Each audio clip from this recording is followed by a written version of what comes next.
cold hard truth.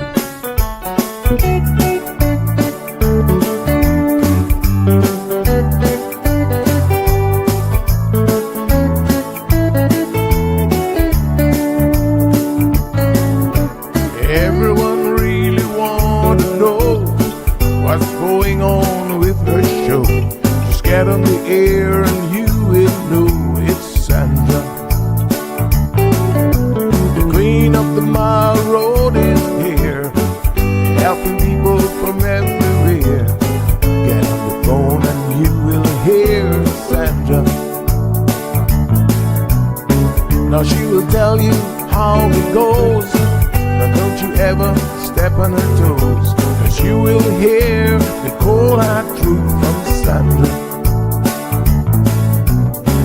They say she's the hero in town, helping people from all around. You get a call, your money is found, it's Sandra.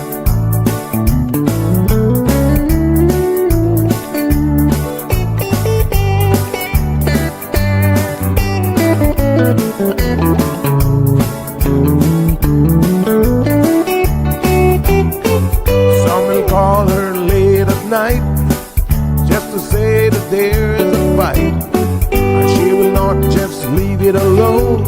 She'll get up and call on the phone, and when politics starts on her show, everyone really wants to know the way that things will really go with Sandra. And some will start to criticize, get on the show and tell pure lies, but someday we'll realize it's Sandra. And when they start to argue again, she'll pull the heads to the wind, and soon you will be a friend of Sandra.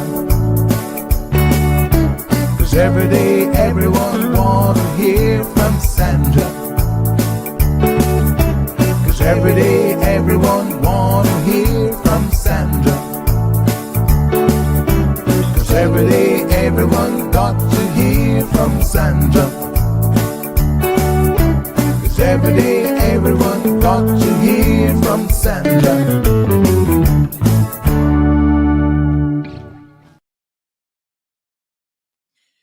Good morning, Cayman. Happy Hump Day Wednesday. Trying to keep the days in my head all sorted out.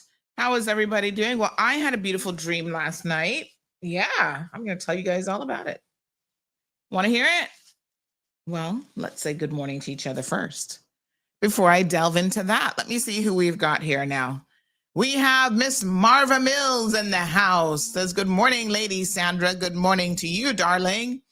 We have Damaris Moore and Patricia Blake. But where is everyone? I feel like people are sleeping still. Wow. All right. Let me send out the links. Maybe some of you just need to get the links to wake you up. So I will do that now in the WhatsApp channel. Please don't forget, if you've not had an opportunity to join the WhatsApp channel as yet, it's super easy.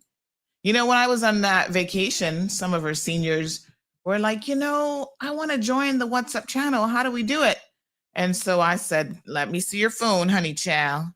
Let me show you how it works. Because then you get all the stories, you get all the sus traffic accidents, everything one time.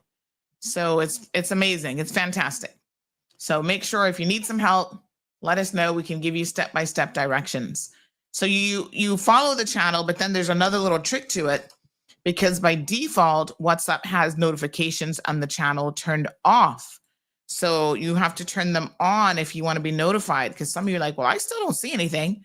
I don't know how to get to it. And I said, aha, let me show you that final little trick in it once you actually join the channel.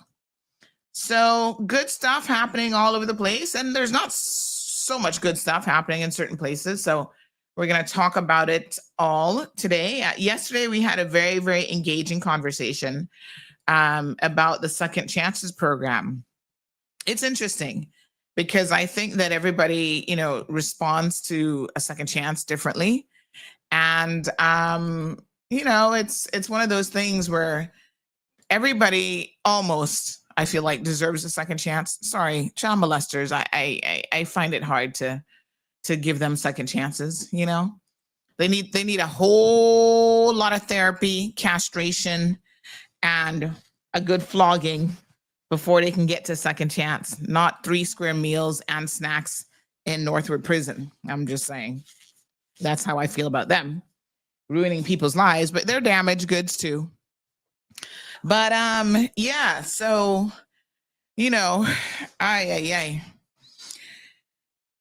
can see the logic in the program, and I'm supportive of the program. I think that, you know, people are entitled to make poor decisions and then get a second chance.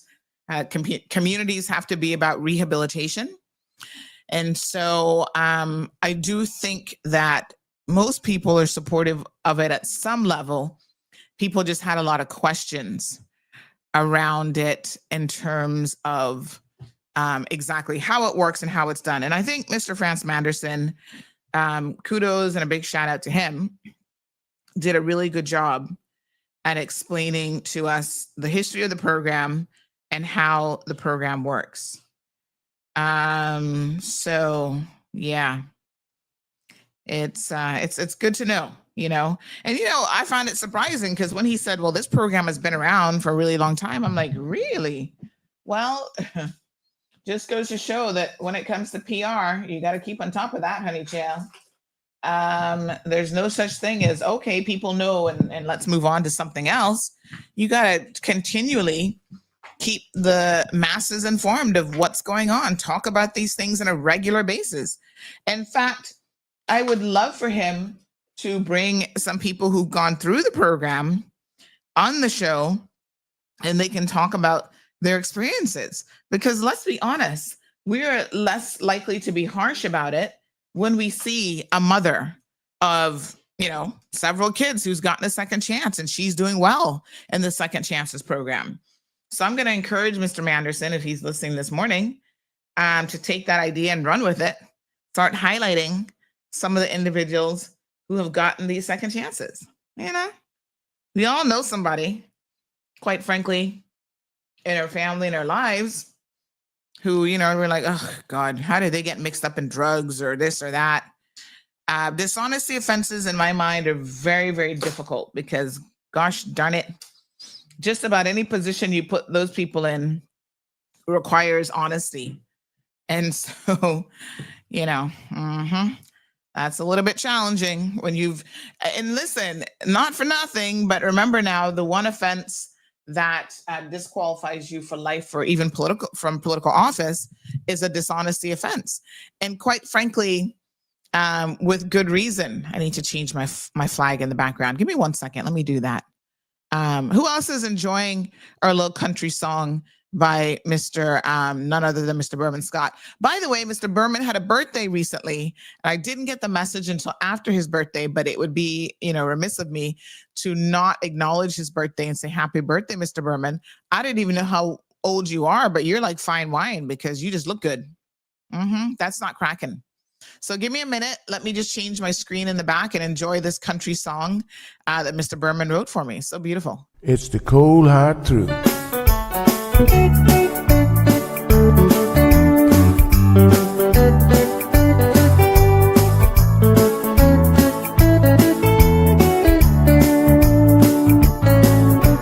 Everyone really want to know what's going on with her show. Just get on the air and you will know it's Sandra. The queen of the mile road is here, helping people from everywhere. Get on the phone and you will hear Sandra. Now she will tell you how it goes, but don't you ever step on her toes, 'cause you will hear the cold hard truth from Sandra. They say she's the hero in town, helping people from all around. You get a call, your money is found, it's Sandra. All right, folks. The lip gloss is a little bit off this morning. Y'all will be fine because y'all be messaging me, fix your lip gloss. I'm like, Lord have mercy. Anywho, good morning, good morning, good morning. Yeah, that beautiful flag in the background looks so much better. Yes, indeed. All right, so yes, let me see. My husband sent me something.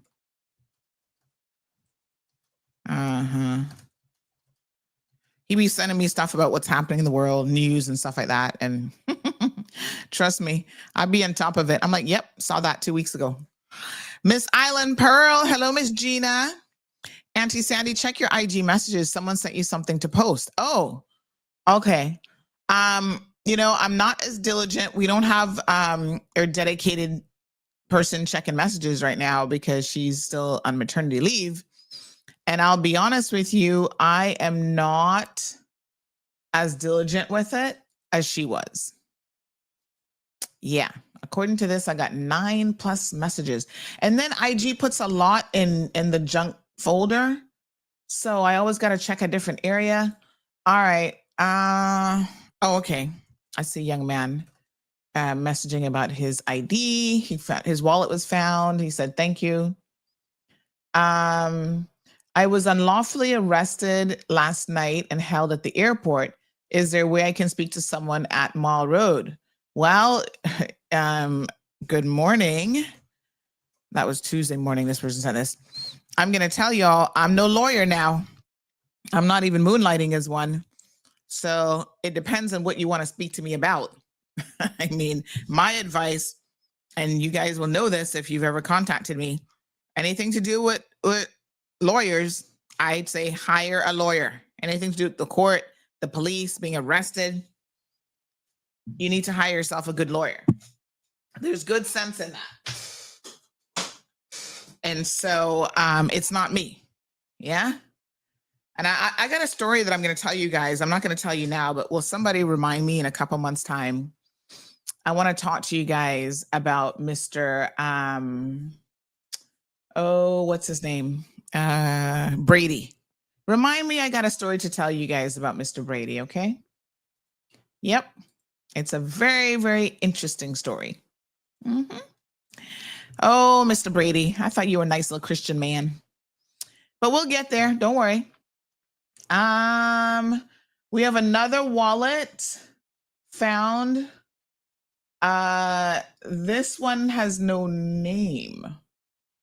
Sahil, but I don't know if that's the person sending it or because I can't see an ID or anything. Let me just see. Any name in the wallet? Because people send these messages and sometimes they're not always clear. All right. This looks like this could be a member of the Asian community. So I will post this one now. If I can get a name confirmed, then we can certainly post this up for this person. Yeah, and Miss Maria, we reunited Miss Maria this weekend with her wallet, and she was so appreciative. She sent a nice little thank you message on WhatsApp. You're welcome, honey chill. Hi, ma'am. There's an accident that my daughter was, what? Hi, ma'am. This is an accident that my daughter was when she was on her way home back from sci-fi. Oh, that was yesterday. Yes. Yep, we posted that. We're going to talk about that a little bit this morning. There's a safety alert. I got to post that one. Okay. Yeah, we get a lot of messages, and I can literally only check them so often. All right, so someone had an incident with Cayman Airways. I'm actually going to send this to Cayman Airways because I like to give organizations, and Cayman Airways is one of them, Flow, CUC, lots of people really. I give them the option to sort of resolve complaints before I have to get involved. So, good morning, caller. Nothing on the radio. Hello? Nothing on the radio? On the radio. Yeah. What? It's just system not working. Oh, not reachable. Check address and oh God. Thank you, honey child. I appreciate it. Yeah. Wow. I don't know what happened there. Let me try it again. Okay. Thank you, ma'am. Not even the radio folks messaged me. We're working very, very diligently from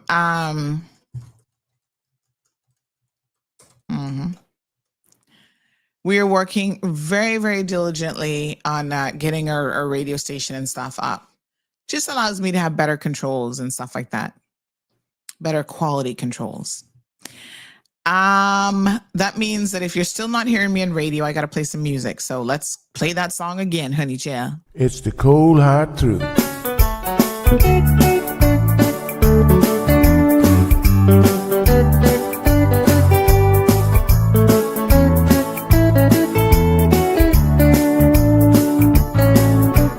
Everyone really want to know what's going on with her show. Just get on the air and you will know it's Sandra. The queen of the mile road is here, helping people from everywhere. Get on the phone and you will hear Sandra. Hello, honey child. Good morning.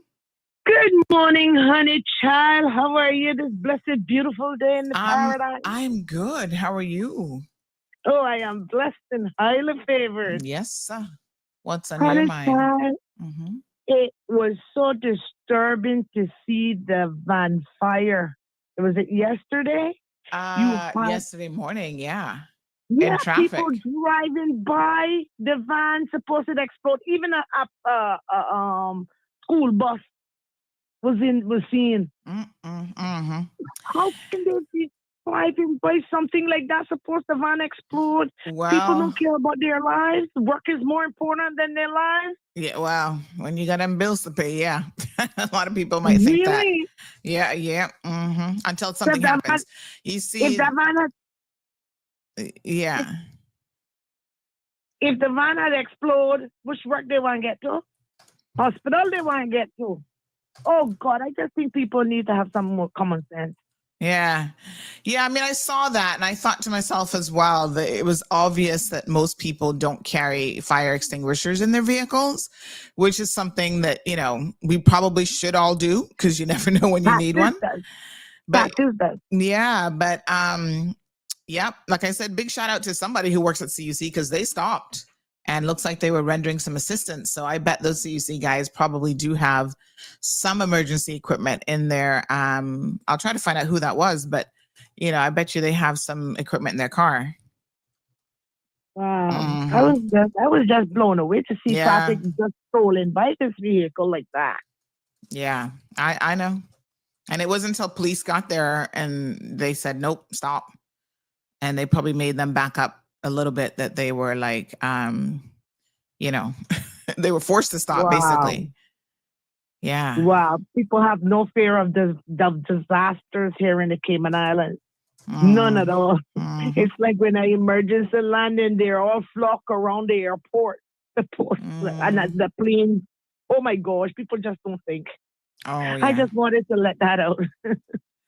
Yes, thank you so much. No, I appreciate it. And point well taken. Yeah. Thank you, my dear.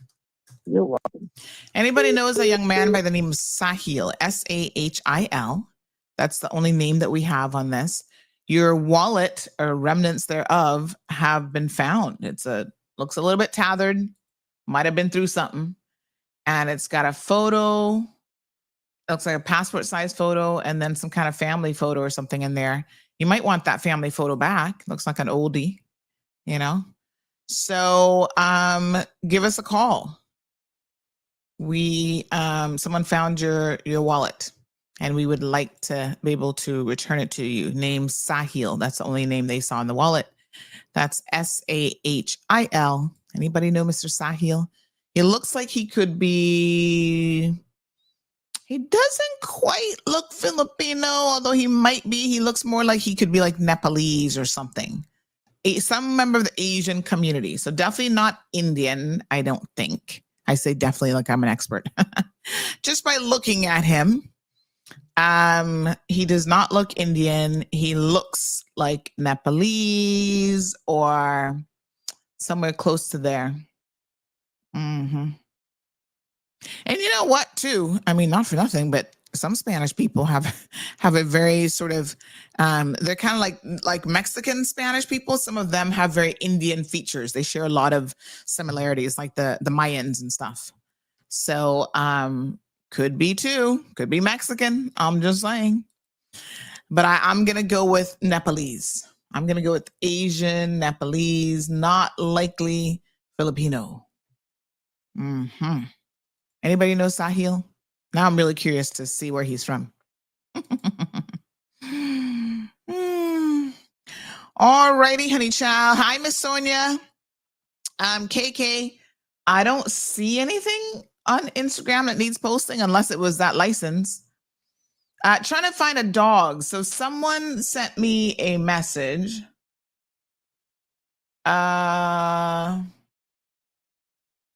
About this dog that has been at Eagle Street in someone's backyard. I'm trying to find who originally sent me that message. It's a black dog. So if you sent me a message recently about a black dog being in your backyard in Eagle Street, message me again, because I'm trying to find that message now, because I think the owner has come forward. So, oh Lord, this is always the problem. I forget who's who. Good morning, caller. So many messages. Good morning. How are you? Not bad. How you doing? I could be better. Oh. So I'm calling to give you an update. Oh, yeah. Yes. My mom. So a very, very nice lady by the name of Eleanor, a nurse at HSA. She's, I guess, like kind of like a patient coordinator type thing. Okay. She has been doing everything in her powers to help us.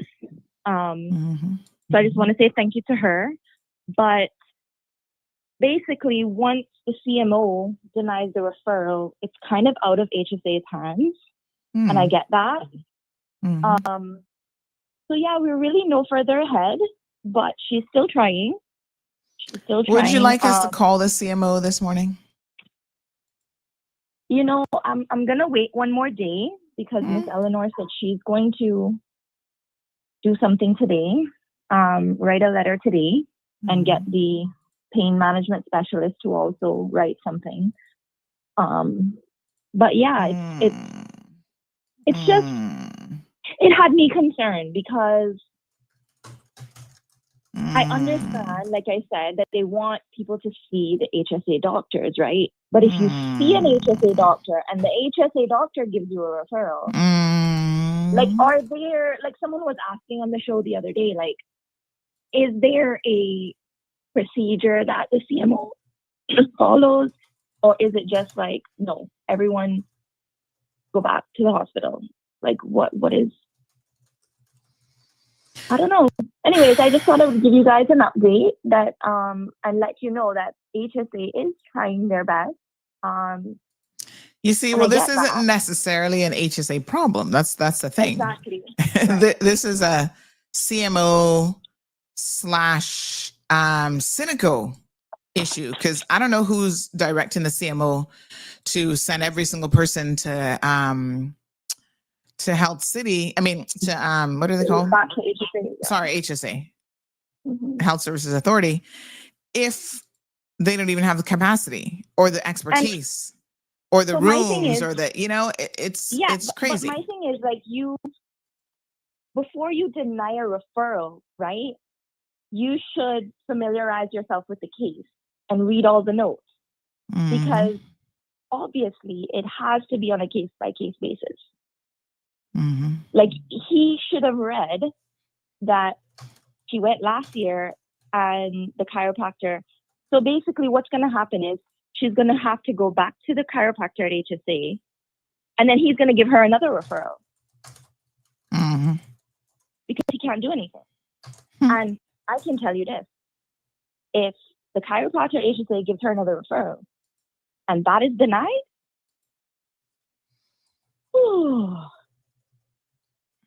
I don't know what happened then, but it's not going to be nice. Because they're saying they can't do anything, but then the CMO is still denying the referral, then not saying he will do that, but. All right, you don't want to call him, but that certainly doesn't stop me from calling him. You have a lot of patience. I don't quite have that level of patience. I just want to know, like, yeah, okay. And like what is the procedure? And once it goes to the cynical board, can you appeal their decision as well? Like, what is there has to be some kind of guidelines for people, because I'm sure we're not the first, as you saw, and we won't be the last. So people need to know how all of this works. Yeah. All right. Yep. I know people who have been denied stuff. I even know a young lady the other day. She had gastric surgery, I think last year or the year before, and then she needed to have some stuff afterwards, and they denied her, and she was back and forth with them forever. And then finally, they ended up approving it. And she had to go to Health City for what she needed because they're the only ones who offer it. So what a hot mess. All right, I'm gonna call. Let me see if I can find a number. Does anybody have a number for the health ministry or the CMO? I'll send you a number. Oh, perfect. Yeah, wonderful. Let's see if we can get some answers here this morning. He's actually out the door. I did confirm that he is leaving the end of the month. So we got questions. Maybe somebody has answers. I don't know. But let's make a phone call today. We're doing some open mic here, so why not? Thank you, Miss Emma. Shaka Zulu's in the house. Good morning. Tiffany, I think we're good on radio now. Please feel free to confirm. So I know some of you were like, Sandy, tell us about the dream. You never did say. I'll briefly tell you what I was dreaming about last night. I was dreaming about a trip to Hawaii. That apparently I was going to Hawaii, just Marlon and I, like a honeymoon vacation again. We were on our way to Hawaii and I was trying to pack. Packing for these trips is always interesting. Hawaii, I think you're in my future. All right. Okay. Let's try. Oh, we have a mobile number for the CMO? Let's try it and see if we get an answer this morning. If we can get any answers. Okay. Good morning. Thought this was a CMO calling me. Good morning, caller. You see what I'm talking about? What happened? You see what I'm talking about? You dreamt of Hawaii. What is Hawaii surrounded by? Water and fish. Oh, Lord, have mercy. About my dream the other day about fish. You see that? Oh, all God. Right. People said I lost a few pounds since I came back from vacation. All that walking I was doing. Another child is in the works. It's on the way. Lord, have mercy. Listen, I called in. Since it's open mic, right? Something was on my mind. Something's affecting a friend of mine. I won't call the person's name. Okay. But it has to do with HSA. And I think has to do with medical care in Cayman across the board. That place. Somebody said to me yesterday, just as an aside, that they were resigning. They had resigned from there and they're leaving. I was like, what? You haven't been there but a couple of years? They said, oh, God, that place is so toxic. I said, oh, Jesus. Anyway, go on. Well, I mean, toxic workplace culture aside, right? I mean, I have is there a standard of care in Cayman? Because as far as I know, I believe it's somewhere in the medical law. I'm not quite sure which law it is. I have to check, but they have there listed out somewhere basically how much an institution, the HSA, can charge for a particular procedure, a particular, surgery, what have you, right? But there's no minimum standard of care in Cayman. Now, for those who don't know what a minimum standard of care is, I mean, it's basically you can go to a doctor and expect to get this minimum standard of care from any institution, right?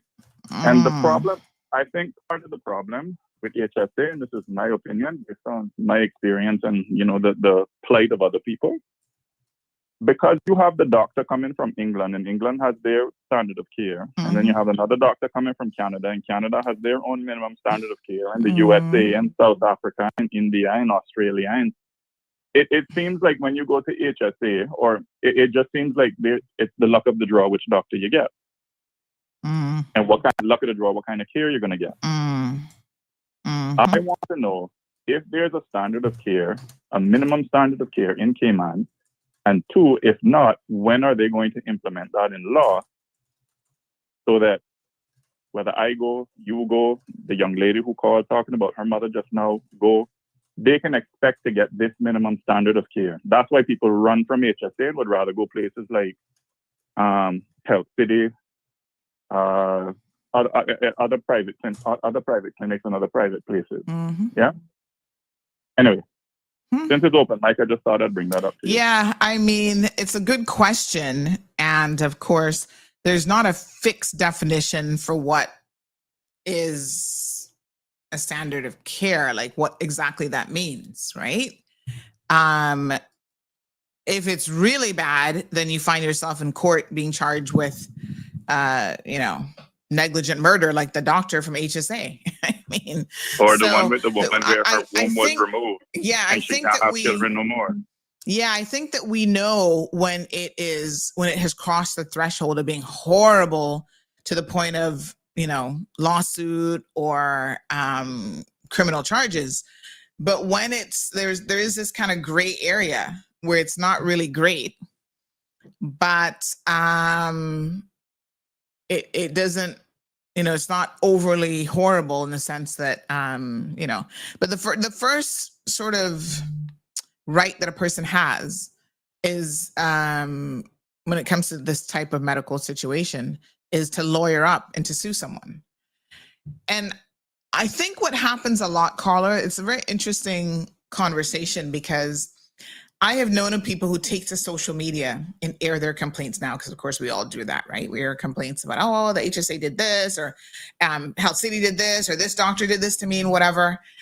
And sometimes there are people who are going that route who are not entirely being honest about the type of care that they've gotten, or they're doing it on behalf of family members and they don't even have all of the information. So I've seen some posts sometimes, and when I start to dig and ask questions, the health provider or the physician says, no, that's actually not what happened at all. And they have even got third-party entities like in the US where the patient was sent to say, this is the standard of care and the things that we would have done. We would not have done anything differently. And then I feel bad for those providers, because a lot of times they don't respond in situations like this when I think that they should, because the reputational damage that is done when someone puts out a blast on social media saying, oh, this doctor did this to me or whatever, I think that they should respond. Now, most of them are horrible at PR. They don't tell us information that we should know, much less responding to these types of complaints. And so that's to their own detriment, is all I can say. I always say, listen, if somebody accuses you of something and it don't go so, you have a right to respond. And if they put it out in the public domain and they've accused you on social media, then by all means, you have a right to respond on social media. That's how I see it, even as a company or an entity. I think what would help, Sandra, I mean, yes, doctors are people too. And I mean, that's why doctors pay so much in malpractice insurance, because, being people, they're bound to make mistakes. But I think what would help is if somewhere in the Cayman Islands, whether in law or on the HSA website, that they publish a minimum standard of care, so that, if people can go and people can read it, they can sort of expect what to get. You see, it is hard to define that, because there's so many elements of there's so many nuances when dealing even with physicians. Like, some have really good bedside manners, some don't. I'm going to tell you, recently I had an interaction with an English doctor in Pasadena Place. I can't remember his name now, but he had a really good mannerism about him, and he explained things. And, we talked about like my sleep and different stuff. He was actually a breath of fresh air, because I find a lot of physicians are not really the best when it comes to communicating, but he was amazing. And, how do I say that experience wasn't just me liking his personality? You know what I mean? So, like, what's the standard of care? that every physician should be excellent at communicating in common English, things about your health. Like it is very difficult, I think, to define. As much as you think there should be a minimum, I think there's also a real difficulty of defining what that should be. Some physicians are they've got horrible bedside manners, or you don't just take to them.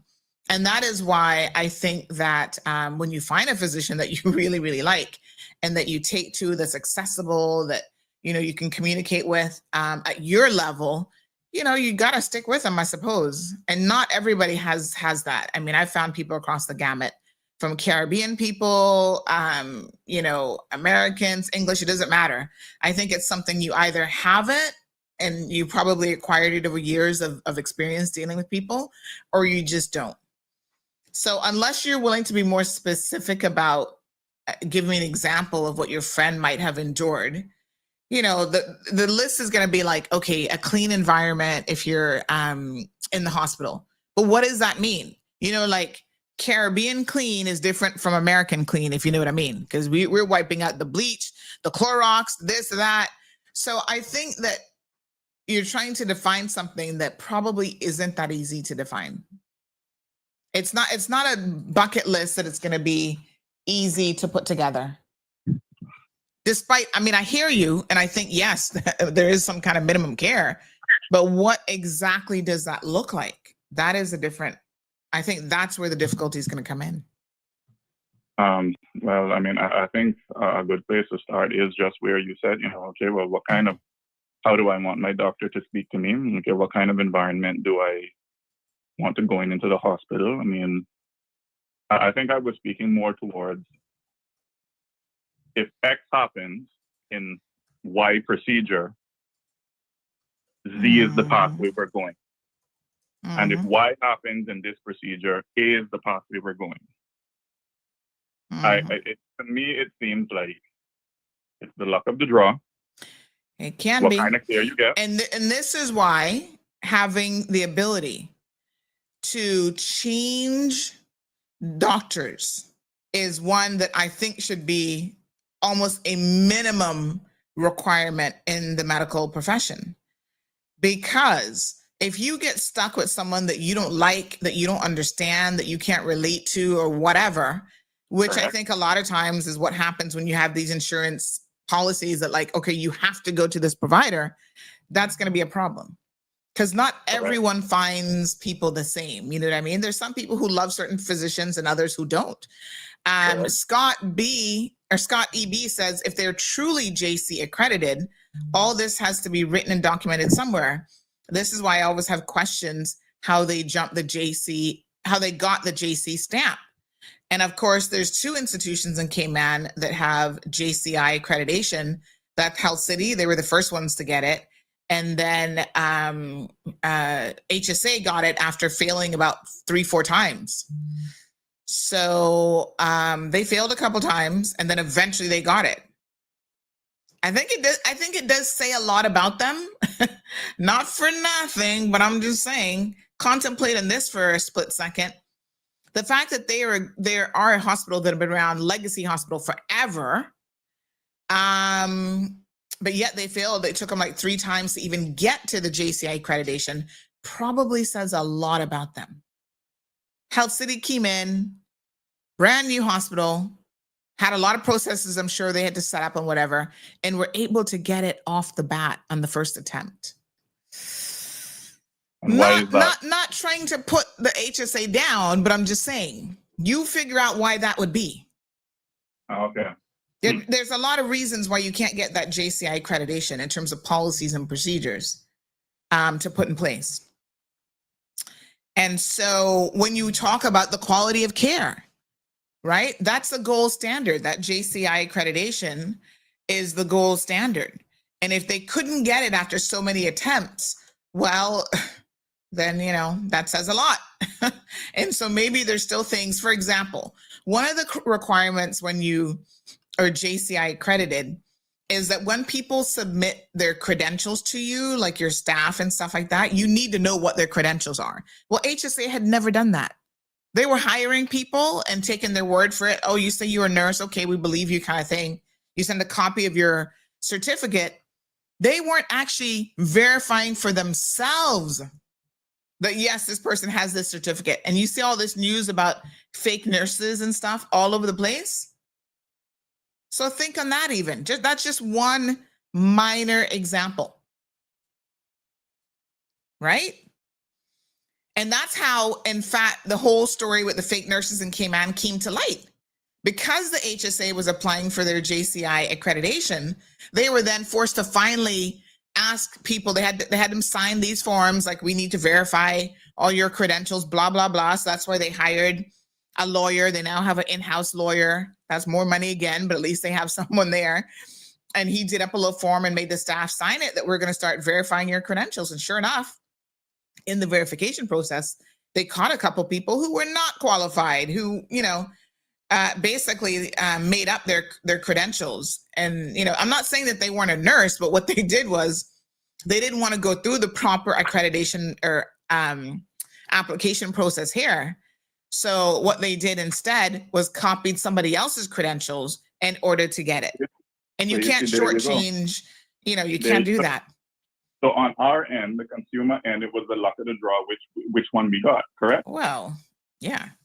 That's my point. Anyway, I'll leave you there. So I think this is a conversation that it's worth having over and over again. I think I'm going to talk to Sabrina about it because I want to talk to her more about this. But as former health minister, she would definitely have some additional insight into this. But thank you so much. It's a good question. All right. No problem. Have a good day. Thank you too. And for those of you who are wondering about the JCI accreditation, if you go and you check out what it is that they do, they say that they ensure patient safety and quality. So I guess if there's a standard of care, a minimum standard of care, this is it really. Patient safety and quality, provides international standards, offers education and consultation, promotes patient-centered care, evaluates healthcare organizations across the world. And they say that they improve healthcare in terms of patient safety, quality improvements, and standardization. So, these are standards that I think all medical facilities should have. And we do have a licensing body here in Cayman that is supposed to ensure that these are being done. Having said that, even the other day when we were talking about the HSA's mental health ward, where an adult could have access to a child and they could interact with each other, how did they get JCI accredited with something like that happening under their noses? And it was not the first time that there'd been an allegation of sexual assault of a patient at HSA. JCI doesn't know everything. And so I had some questions.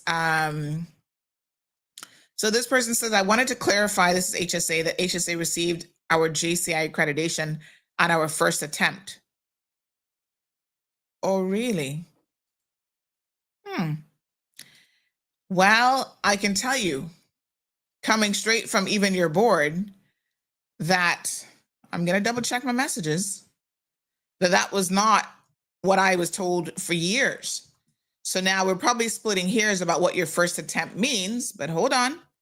If they say that that's the case, I'm going to now go back and check my messages because that is very, very interesting. Because I thought you guys were trying to get it for years. Let me see. Pull up the receipts. Good morning, caller. Okay, so now I have some new information from my mom that has me a bit confused and more concerned. So the CMO denied her referral, right? And then according to him and the conversation I had with him, the Cynical board also agreed. My mom doesn't know how the Cynical board got involved because she didn't contact Cynical.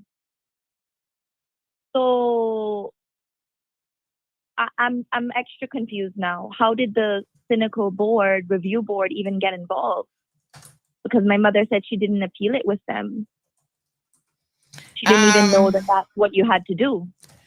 My understanding is the CMO sent in the appeal, which is interesting because I don't know why how would he send in appeal his own an decision. appeal?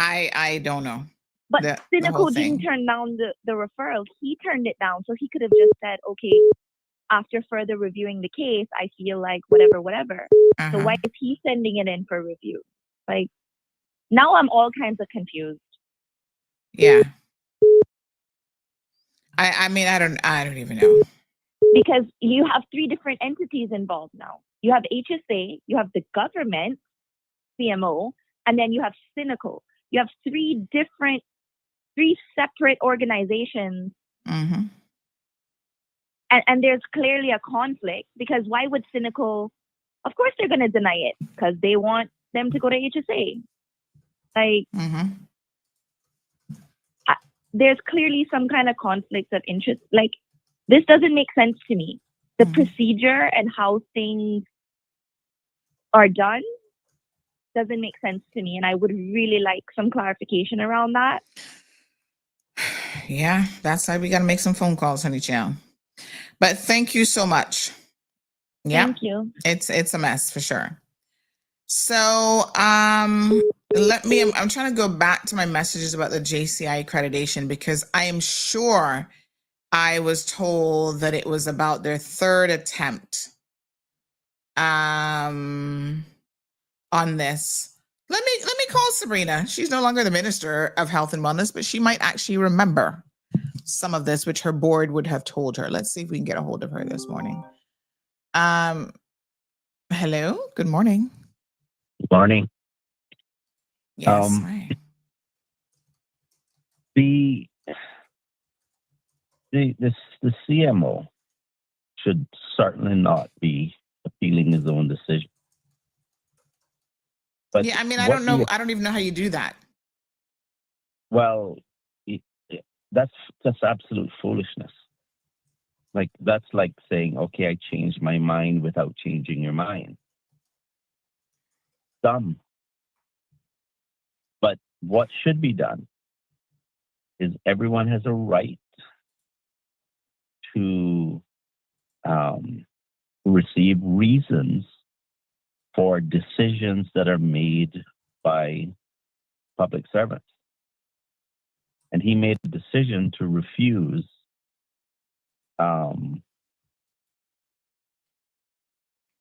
so what Elizabeth needs to do is she needs to write. She can't call. It has to be in writing.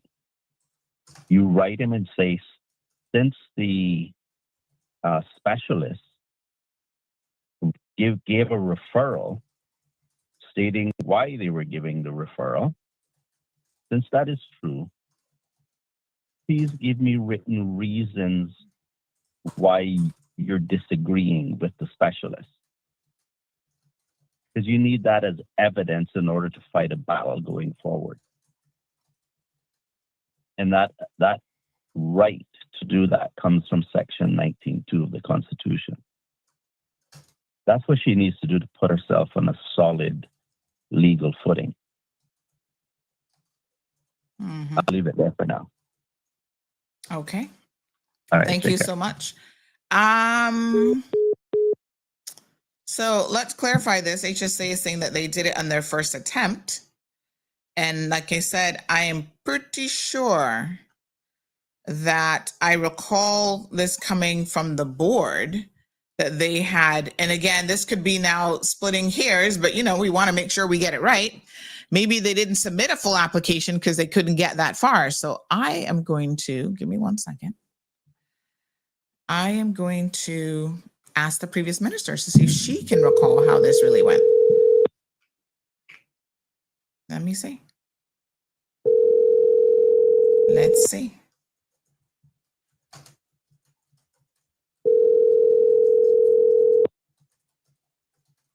Hello, good morning. Hi, morning, former Minister of Health and Wellness. I knew you would have done this live. Now they're hearing my croaky morning voice. I know, not the sultry voice. No. Good morning. How are you? I am, well, thanks to you. You pulled me out of bed. I do the late shift, you do the morning shift. I know, I'm so sorry, but I have a question for you. Go ahead. Now, I had always understood, and like I said, this is probably one of those things where it's on a technicality. But I had always understood that it took the HSA quite some time to get their JCI accreditation, and they had tried several times. They have just responded and said they got it on their first attempt. What do you recall being told about the JCI accreditation process? When they say they got it in their first attempt, I know it wasn't just submit an application and we're there. I think there was quite a bit of back and forth. But you tell me. I'm not putting any ideas. You tell me. Yeah, sure. What I was told with historical context, that the process had begun before I got elected to office and was appointed that minister. For the amount of processes that had to be put in place in order to come up to standard, like the proper identification of persons, like you know how you do the wristbands with a code and a number and all that sort of stuff. There was even automated stuff that had to be done. You saw what happened in the pharmacy with certain dangerous drugs and how they were secured, even on the wards, even how that was dispensing. There was a plethora of things that they had to put in place. And every time a deadline for official inspection, in order for them to be certified, was nearing, they asked for at least 2 extensions to get certain things into place. Now, this included even the beds, the standard of beds, and how those beds were upkept. And we found that at one point, what was reported to me, that they were actually had these hospital beds being sanded down because they were rusting, and they were pretty much putting lipstick on a pig.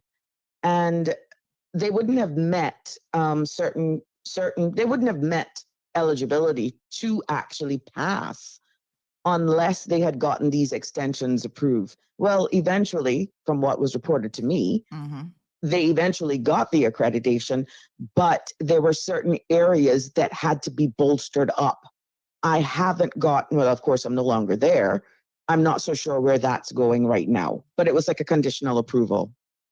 Enough for them to go public, celebrate it, but there's still work to be done, is what I understood. Well, I guess one of those areas must be the mental health facility, because like I said, I don't know how, this was a question I had at the time we were discussing this a couple of months ago.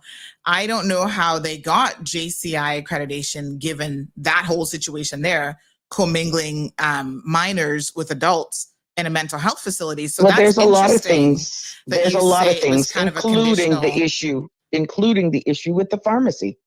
Because they had to put locks on doors. I know the BRAC had serious issues as well, Faith Hospital. And well, of course, not to make it seem less, but even little Cayman. And at the end of the day, these failings are things that needs to be addressed. You're still not getting the truth that's being reported to the board, and for the minister, you're hoping that you get it. Unless the public complains, sometimes the ministers are totally left in the dark. So basically you're saying that none of our hospital locations, the primary hospital and the sister islands, met even sort of a minimum standard.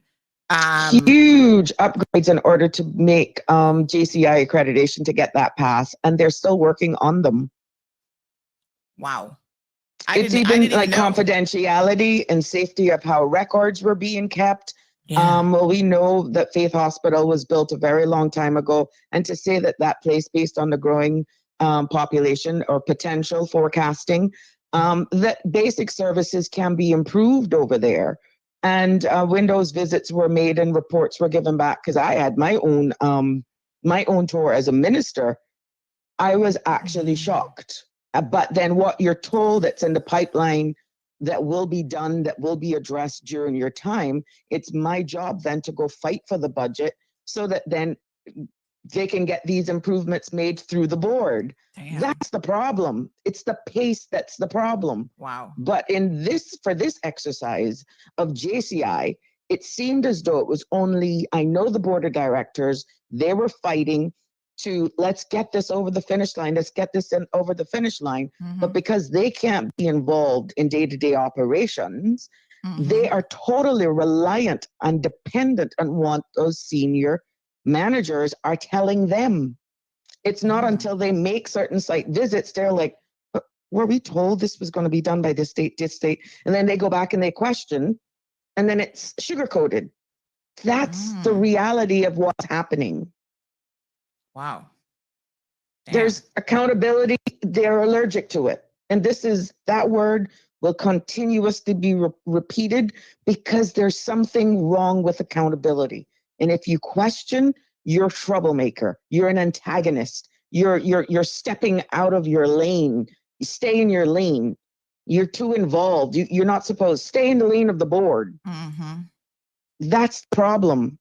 Mm-hmm.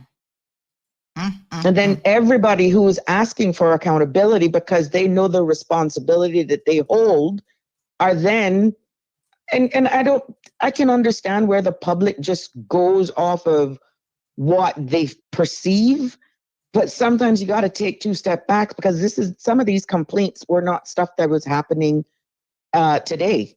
They have been repeated, and now you have a board that wants to say, look, let's stop talking about this. Tell us how we can resolve this problem because it's impacting access to healthcare. It's impacting the quality of healthcare that people get. And we got to do better. This is our public hospital that's funded by the people's money. Let's give them value for money. We're better than this. When you say that as a leader and as board of directors, it's like, who are you? You're only there for a time. Leave us alone. Don't interfere. Wow. So I've gotten some clarification here. And as I suspected, because I know this person told me it was like 3 or 4 attempts. See? What they actually said was technically, they said we were long at it, but when we took over, we got it done, not in terms of submissions to JCI. It was a start, stop, yes, different boards and so on. But we only had 1 assessment done and passed. And so this has and been I an guess, ongoing thing, and it was inherited. And I guess because they have a list then from JCI of what things need to be in punch place. list of things to do, which is of concern. They weren't anywhere close to that. Correct, which is of concern because then you wonder, it was the mercies of God why they even were in operation if they weren't even up to standards. There were complaints that even in the operating theater that the lights were not working. When that became known to me, I was floored. What? Lights not working in the theater? During the time there were issues with even lights not working. I got reports that they ran out of water, and there was some infrastructure with access to water that they had to do because the cistern that was there is not used or is not usable anymore. There were so much little things that came to my attention. How do we like, if I want to know this laundry list of stuff, and I'm sure you can't even remember half of it now. No, it's a lot. Why is it that this sort of stuff is never known by the public? Because again, we get to this conversation because we find out the CMO is forcing people to utilize Cineco and to go to the HSA.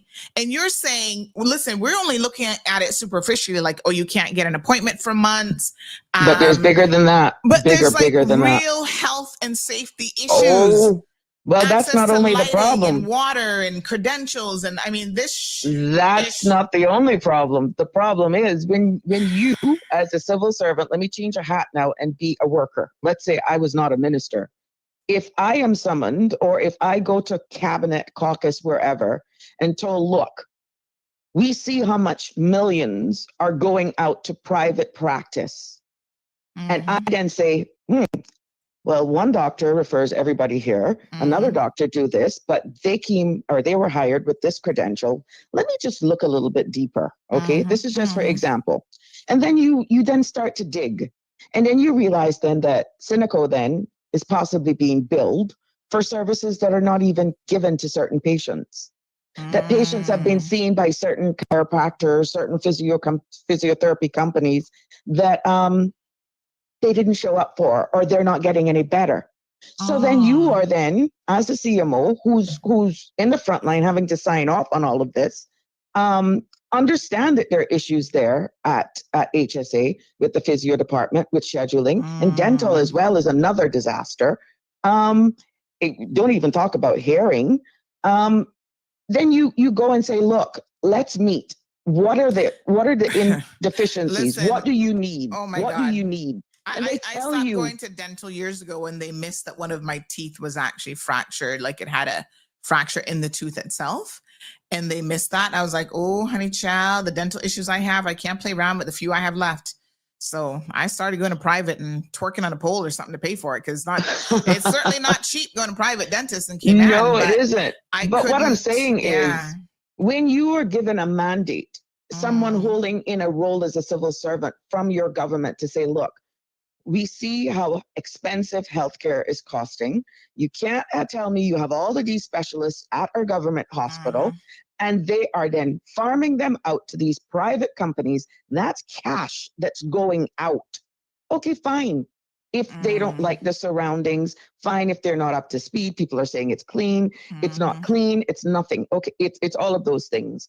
But when you have a mandate to curtail it, have them assessed then by your government facility to justify why the external referrals have to be done. But he's not going to come publicly and say that, because he's given an order. Not only that, some of the findings of unscrupulous behavior in outright what could be called theft and fraud of the people's money is known to Cynical.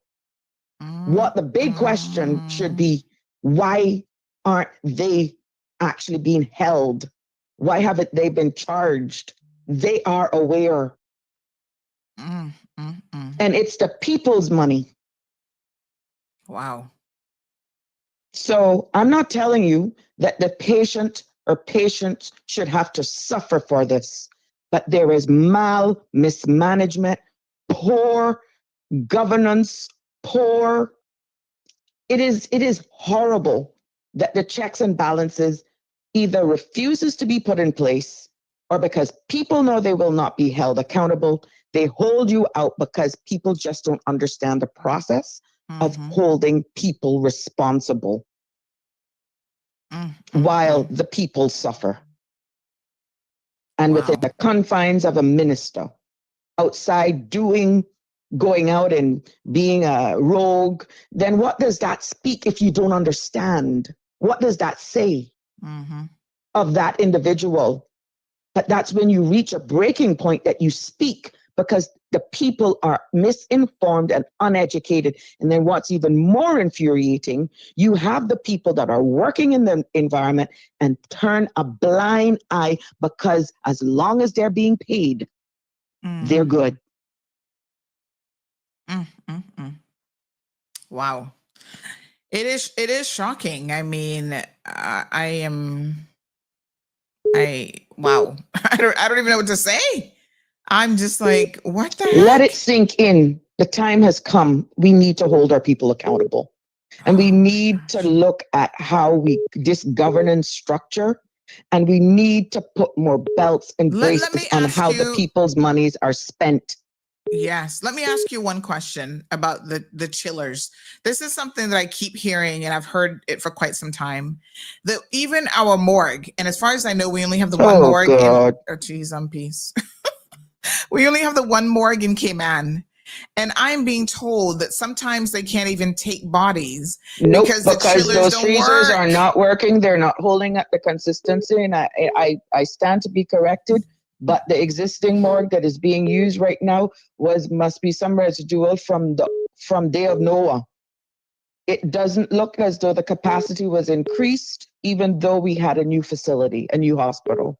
And there was one that constantly does not work. And again, promises are made to a fool. You're told, it's being done, and that's being reported to the board. Again, mild mismanagement, piss poor management. Well, it's not 9:30, is it? And I'm not going to go. That's okay. That term I think is all right. Yeah, hopefully Off-Rag has better things to do than to worry about the term piss poor. It is just bad. It is just bad. No, and we have to depend on private facilities. God forbid if there's a mass casualty or something like that happen, and loss of lives is more than probably 5. We can't depend on our hospital to store them. We're going to probably have to get air-conditioned containers, and we know what that means. Or we'd have to probably go to our brothers and sisters that we curse so much, the Indians, Health City, Cayman Islands, and doctors. Mm-hmm. But as an independent, government-run facility, HSA is not up to par when it comes to handling, God forbid, the dead. My God, well, if they can't handle the dead, former minister, how are they going to handle the living? This was not something that wasn't spoken about. it's- This was spoken about, Sandra. It was spoken about. My God. I'm just saying, like, what the hell? People are fed up because when you look at the real numbers, and now that it's time for budgeting, and you hear all of these numbers going to these statutory authorities, HSA, and people are wondering, so why can't I be treated better? Why can't I have better access to healthcare? Why is public health failing me? It is unfair and it's an injustice to the people. And you know why that continues to happen? Because instead of us being informed, we come on and we bash people instead of holding people accountable. So let me ask you a question though, because this then really makes me wonder, right? When the HSA management, and this is where I would love for them to sit down and have an interview and answer some questions, because when have they an interview, Sandra, they got to figure out how to tell the truth.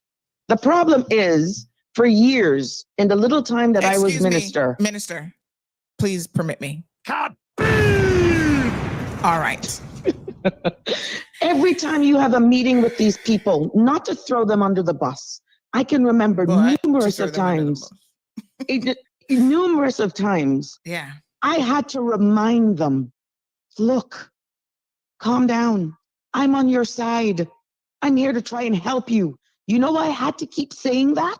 Because I know I was being lied to. Wow. They fail at telling you the truth because it's as though, okay, yeah, I have a problem, minister. I do have a problem. Okay, minister, I dropped the ball. It's like they're scared to say that, and it's staring you right in your face. Why that is the culture, only God knows. But I had to keep repeating, I'm not against you. And I'm because for there's no you. accountability for not telling the truth. That's the problem. You know what I got in return? 4 years, she'll be gone. And we'll get a new board. Oh, wow. While I am there fighting for the people. You see, the problem is only worsened now. It's going back to where it was. Even this situation with the mental health facility, to find out that there've been allegations. Don't even go there. Well, I mean, not even going there, but to say that there've been allegations that adult patients have been sexually assaulted in the HSA. And when I asked the board members about it, they claim that they don't even know. So when Thank God for this show. A lot of stuff is coming out because, again, many a times as a minister, many a times as board of directors, they find out when the crap hits the fan and you're scraping it off the walls and you catch them scraping it. Okay? That's the respect that board gets. And that is a systematic disrespect to the board of directors understanding their responsibility. That CEO answers to that board. But what is alleged is until that board was appointed, it was like they were protected. Because once you get on a board, it's like they're silencing you. Once you appease them, you're good. Once you don't rock the boat, you're their friend. And that mentality, my friends, need to cease. Otherwise, you will continue to get what you're getting now.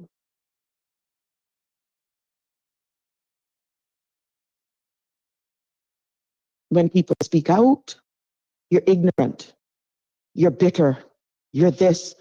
You don't understand the difference of fighting for your people versus finding your voice.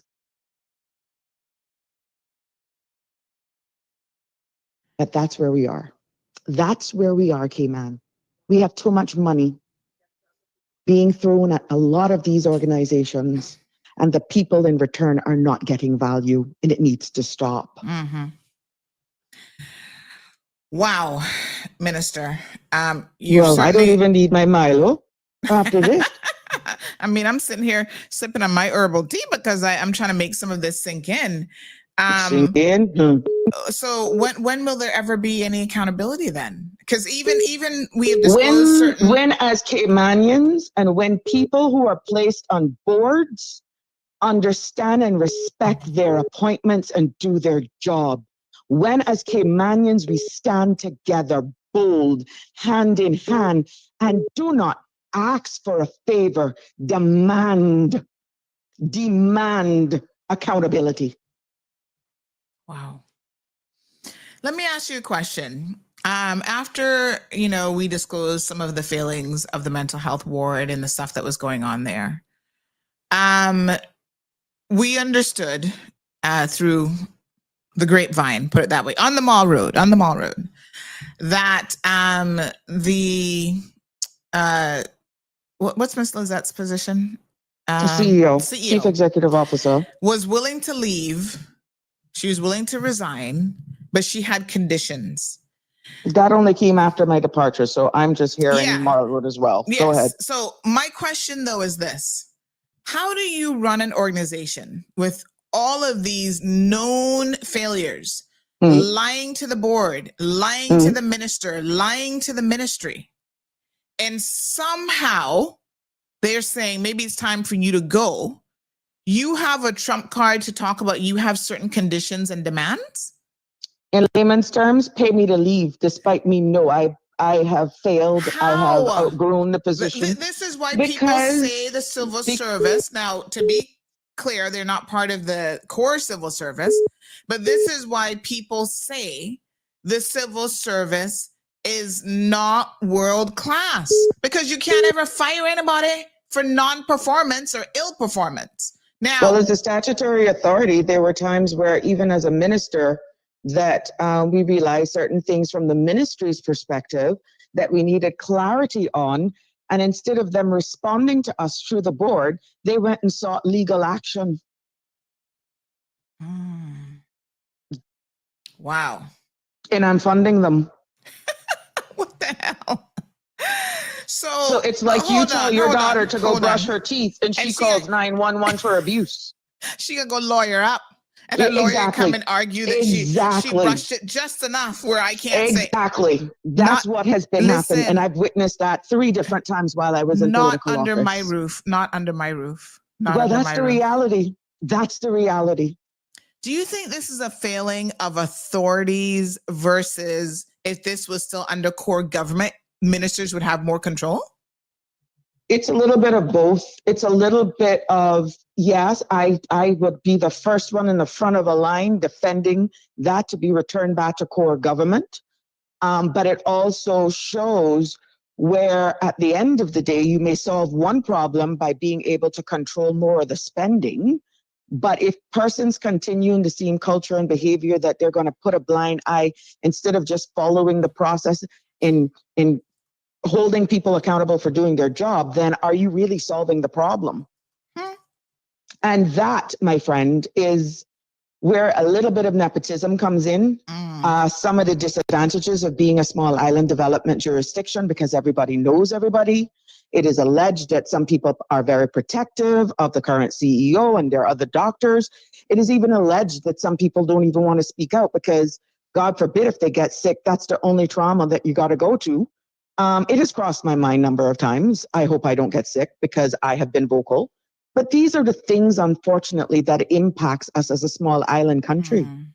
Oh, my God. So I think at the end of the day, yes, the time has come. And that is why I began the process of separating public health.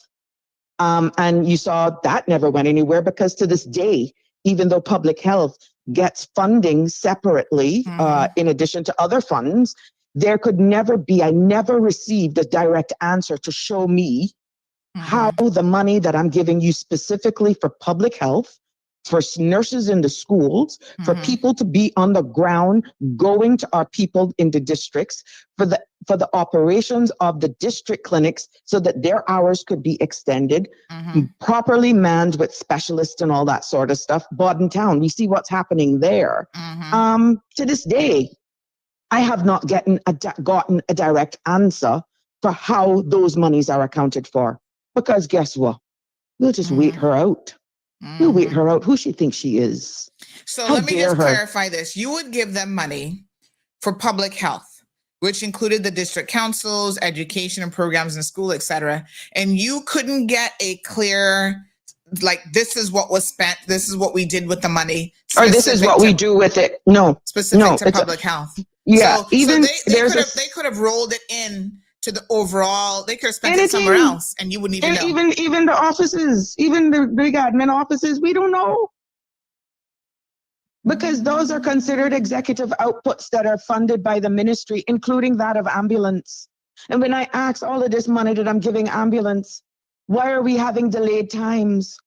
Can somebody tell me, aside from what you're getting from core government, can somebody please tell me of the 21 additional outputs that is not audited, that is given from the ministry? I even requested an audit of every output from the ministry. It was as though I was trying to find a needle in a haystack because it wasn't making sense. There's 21 outputs that are funded by the ministry, separate and apart from what is given to the SAGC. And you gotta tell me none of the executive outputs are audited. So you just go down. I get beat up from my cabinet friends that I need to control the bill that I am actually having to pay Cineco when I don't even know who's going to Cineco. I don't even know who's getting on permanent disability because health didn't do the process. So you were just given a bill and then you can't ask questions. And then the deadline is coming. And then you have to go to your friends and you're competing for roads and drains and you're competing for completion of parks. While I got people yelling at me that they need to go and get their referrals to this physio. I got them yelling at me because they need to go away. And Cineco is telling them no, and I can't fund it. When I was leading blind. And then the colleagues around the table, they're fighting for the same pool of money and they're only seeing a number, but they're not understanding that we're hemorrhaging because of bad management. Wow. And then how did you feel as minister when they were coming to you? You know some of what's going on. You said so much is being hidden. You certainly didn't know a lot of it, but how do you tell that to a crying woman who's yelling at you on your phone 10, 11 o'clock at the night because their baby need a medication? What do you tell somebody, Sandra, when you're walking out of your bed in the middle of a hurricane that their daughter who has mental issues is on the road wet? What do you do? I'm a mother, but first and foremost, I'm human. They don't want to hear what crap you're talking about and how you're being told out in caucus or cabinet. They don't want to know what you're fighting administratively in the ministry for people to produce. They want a solution. They want you as the minister to answer them. You think they cared whether or not I controlled Cineco? You just have to be there for the people. And then you muster up in the morning and you try to go speak to that minister or ministers. You try to make calls without stepping on toes while you're fighting for the people. But the people only see you as a failure. Wow. Let me ask this.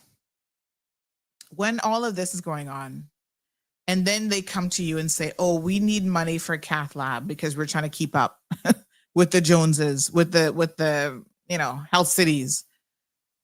How can that be justified? They rob Peter to pay Paul, and then all of a sudden they says, oh my God, the molecular lab that we have 6 young Caymanians who helped us through COVID. If you don't pay for that, then you're going to be the responsible for displacing 6 Caymanians. Your back is placed against a wall. That's what they do. And because You're in breach of Section 55. Stay in your lane. You're only a minister. You can't go up there and says, give me your, pack up your stuff and go.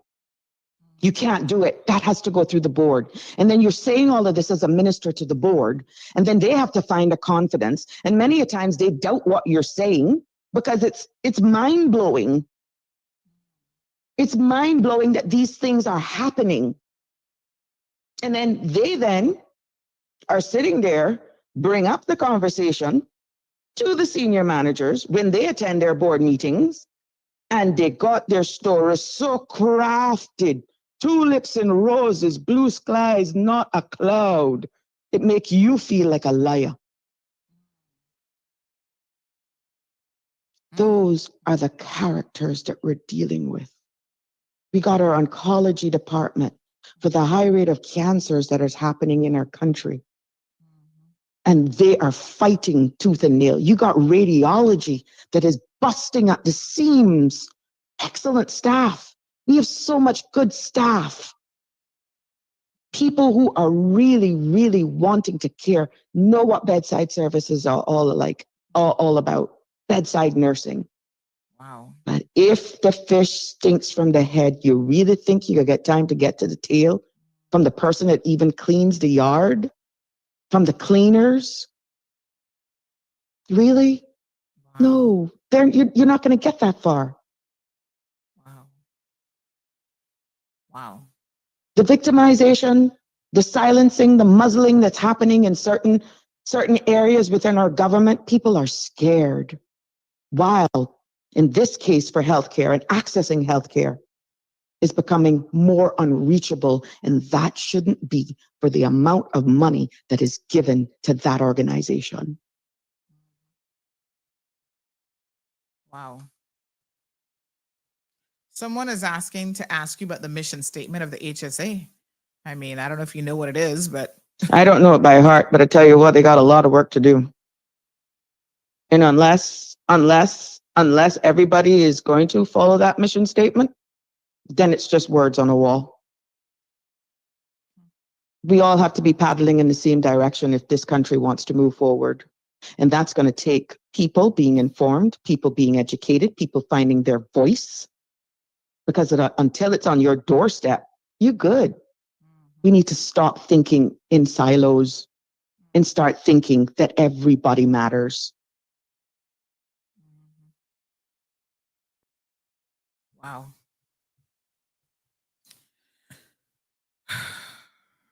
Wow. That's what you get for waking me up, you know.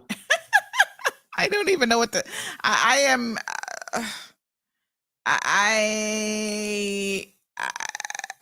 I'm kind of speechless. I am. But Sandra, Wow. what happens after this? Because nothing that I've Business said as here is usual. not the Yeah. truth. And you know what? We Somebody need to says, well, stop accepting that. Somebody says, well, Jesus Christ, the minister, has less power than the board, Sandy? Of course, yes. A minister has less powers than even COs, chief officers, when it comes to operation. Yes, thank God the message is being received. Somebody Saved said, by please, an hold on. execution of Somebody an said order. to please give you another kaboom. Kaboom! I think you need about 10 already, but wow. My question has always been, why are there MPs' faces on these electoral ballots? It seems to me that there should be chief officers' faces on these ballots. Because with the limited movement and the confinement that we're in, it's a farce. It's not a level playing field. And this is why they can buy your vote. You need to stop taking it and demand them to do their job. And that job is looking at the Constitution, revising that so the powers can be a little bit more level. Because right now, those scales are tipped and it's not in the direction of the people. This is a question you get all the time, and I think this is a perfect opportunity to answer it yet again. This one says, good morning, Sandra. I have an issue with what Miss Sabrina is saying this morning on your show. She knew all of this information. Why speak out now? Why didn't she say something before, meaning when she was in the house? She could have been the one to make the change if she had spoken up before, not now while she wasn't reelected?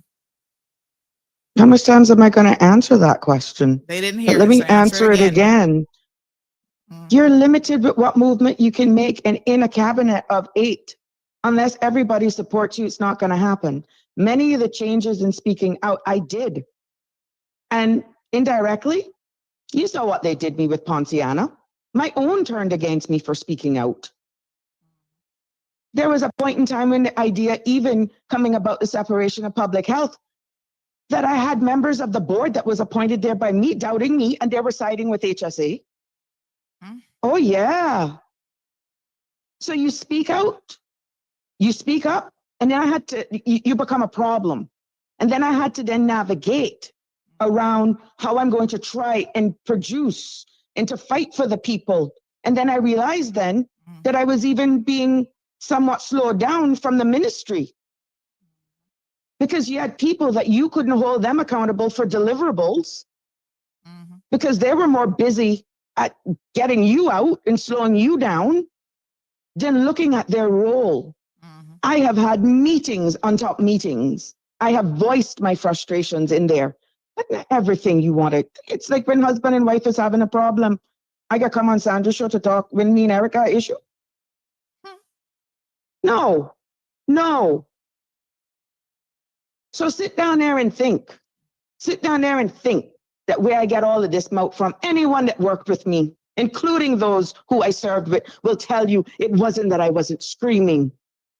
It wasn't that I wasn't trying to do change. And you cannot say that you did not see change at HSA. But if you know how difficult that was. And somebody said, to be honest, you only got given us the tip of the iceberg. I am only out of respect for confidentiality. And bearing in mind, if I was able to do what I did, knowing the first 2 years of political office was COVID, can you imagine if I had had 4 years? Wow.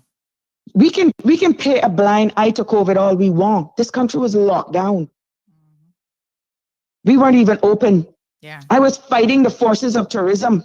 Yeah.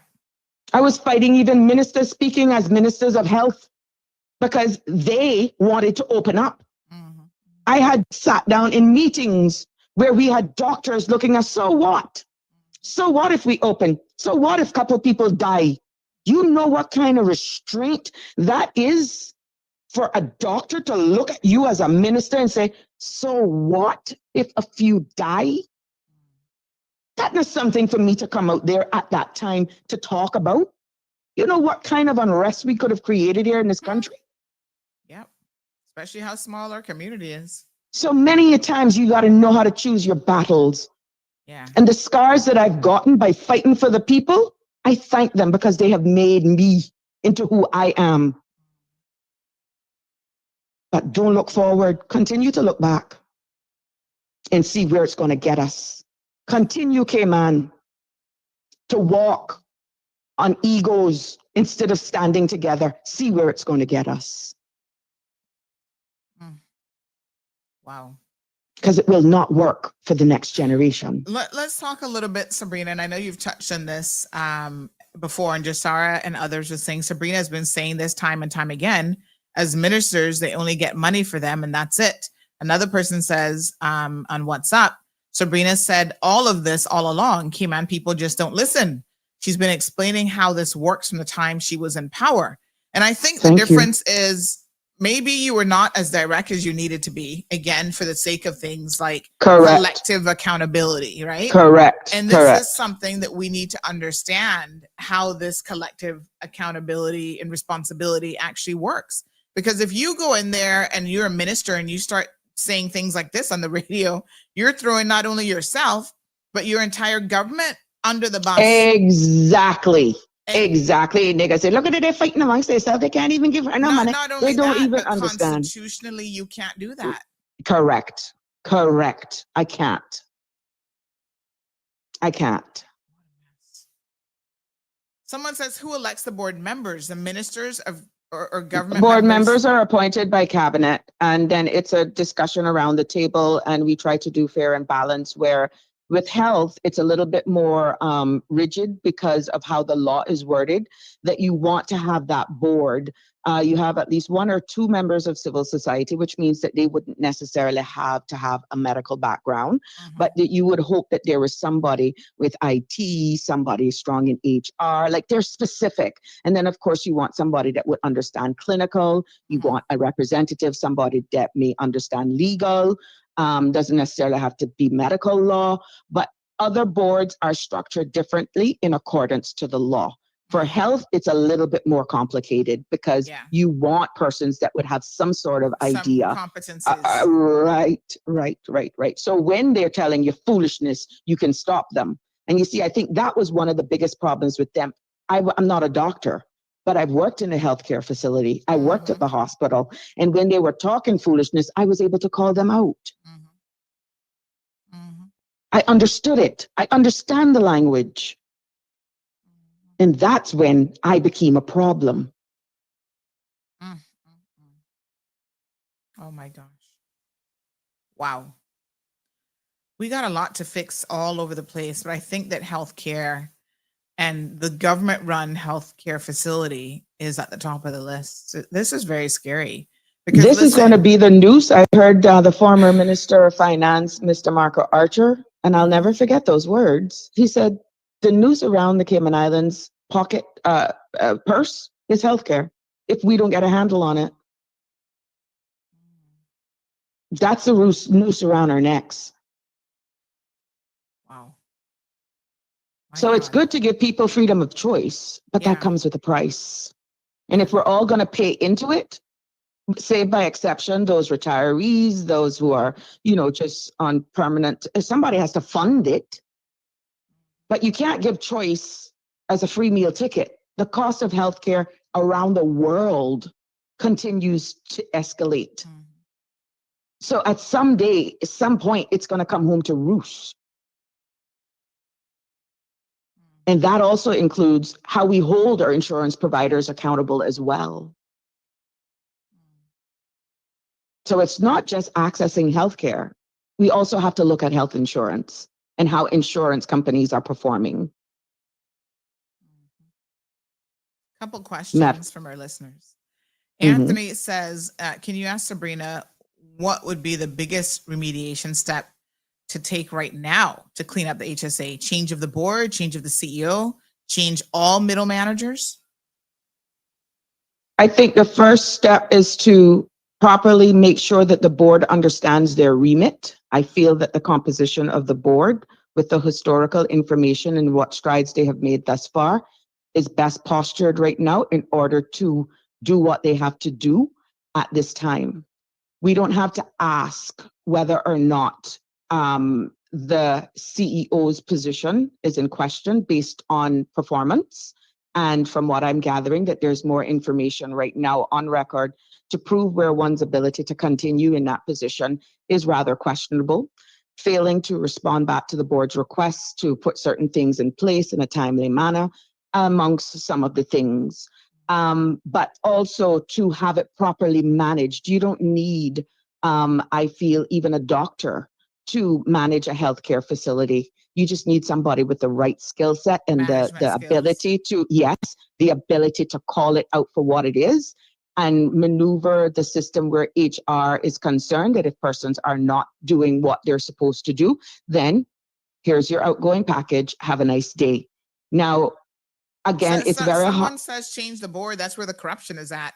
But I mean, you need to change more than just the board. I mean, some board members have already been changed. But they have been changed. Now, if the people are not ready or pleasing with what is out there, the allegations about the cost of meetings and all of that sort of stuff that they're being had, board meetings. Once you are a chair of a board of a statutory authority, they can call as many board meetings as they want. When the chair and deputy chair is not even available, a director of a board can call a meeting. They don't have to come to the minister to call a meeting. And once they can justify it, and in this case, I'm hoping they have minutes and all that sort of stuff, you can't tell them how often they can call a meeting. That is in the law. That's under their remit. And I was going to actually do an episode on that. So when people were saying, well, Sabrina was there, how come somebody make $10,000? They don't have to tell me when they're having meetings. That's within their remit.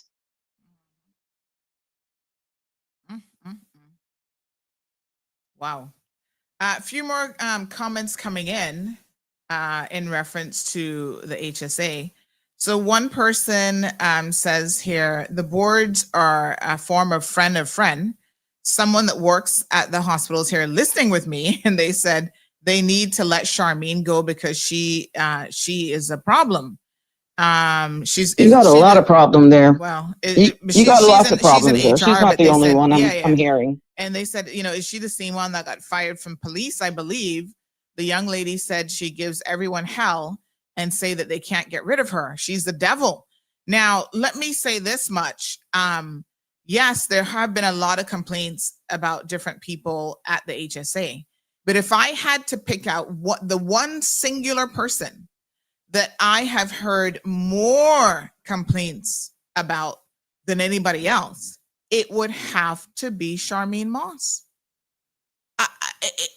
It is shocking, Sabrina. If I had $1 for every single time I heard a complaint about that woman and the number of people that have been let go because of her or who have resigned, have been pushed out or whatever, and the things that allegedly she has said about, you know, she's going to bring in who she wants, her own people, this and that. Let's just say that I would have some decent money in my bank account if I had $1 for every complaint. And I keep telling them, organize your complaints, because the laundry list is so long, but it's like they themselves don't even know how to help each other or help themselves. Their strength in numbers, and for everyone who is aggrieved or who have felt that they have been mistreated under the hands of some of these supervisors and managers. I know it's hard. They don't want to put it in writing because then they become victimized. 20 plus people have left since she's been there as a direct result of her. But yet the problem still lies. Instead of those 20 people leaving, they could have come together and go to the board, speak out. That's what our problem is. People are tired. They don't have the will. They don't know how to fight. But in the example that you've given about that individual, then she remains. How is that solving the problem? Yep. And then let's say a me or you is hired, and because our mouth ain't got no filter, then we become the black sheep. Yeah. We become the target. But if we win with all the scars and bruises there because we go to battle, then everybody feasts at the table. If that's the society that we have created, Sandra, we're not going to win at this game. We have to change the strategy. There's no winning here because the bad actors will remain.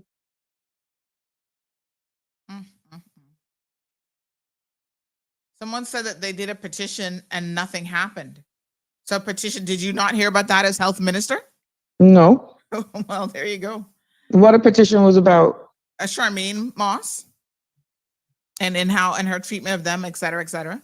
I received a few calls in regards to, and then of course, because of my limitations, I brought it forward to the board. The board, even in order to get information to prove some of these things were actually true, because you have to do your due diligence. It's not that they doubt you. They arrange town hall meetings for people for staff to have a safe space to come and speak. Oh my God, behind the backs of the board, it is alleged that the CEO warned them. What is her title? Let me try and find out exactly what her title is. I know she's in HR, but I don't know her exact title. But how can you have a petition and all these complaints against a single person? And this comes back now to the management, right?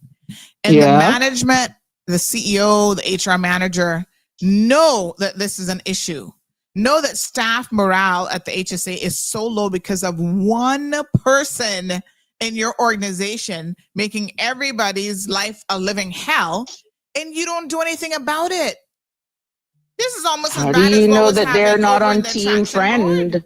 Maybe because they're on team friend. That's how it works. No, man. No. Somebody needs to be fired. She's How a much time did I hear you registration use that manager. line? So somebody said she's a registration manager. She's not in HR. She's in finance. So how can somebody in finance touch the lives of so many people, make so many people miserable? That should tell you something. I thought for sure she was in HR. How's she getting all these people to leave? So the petition was given to the board. What a mess. This is incompetence layered on top of incompetence. How do you know some of these things that were brought to the board now is why not the board is not being accused of interfering with day-to-day operations? Think about that.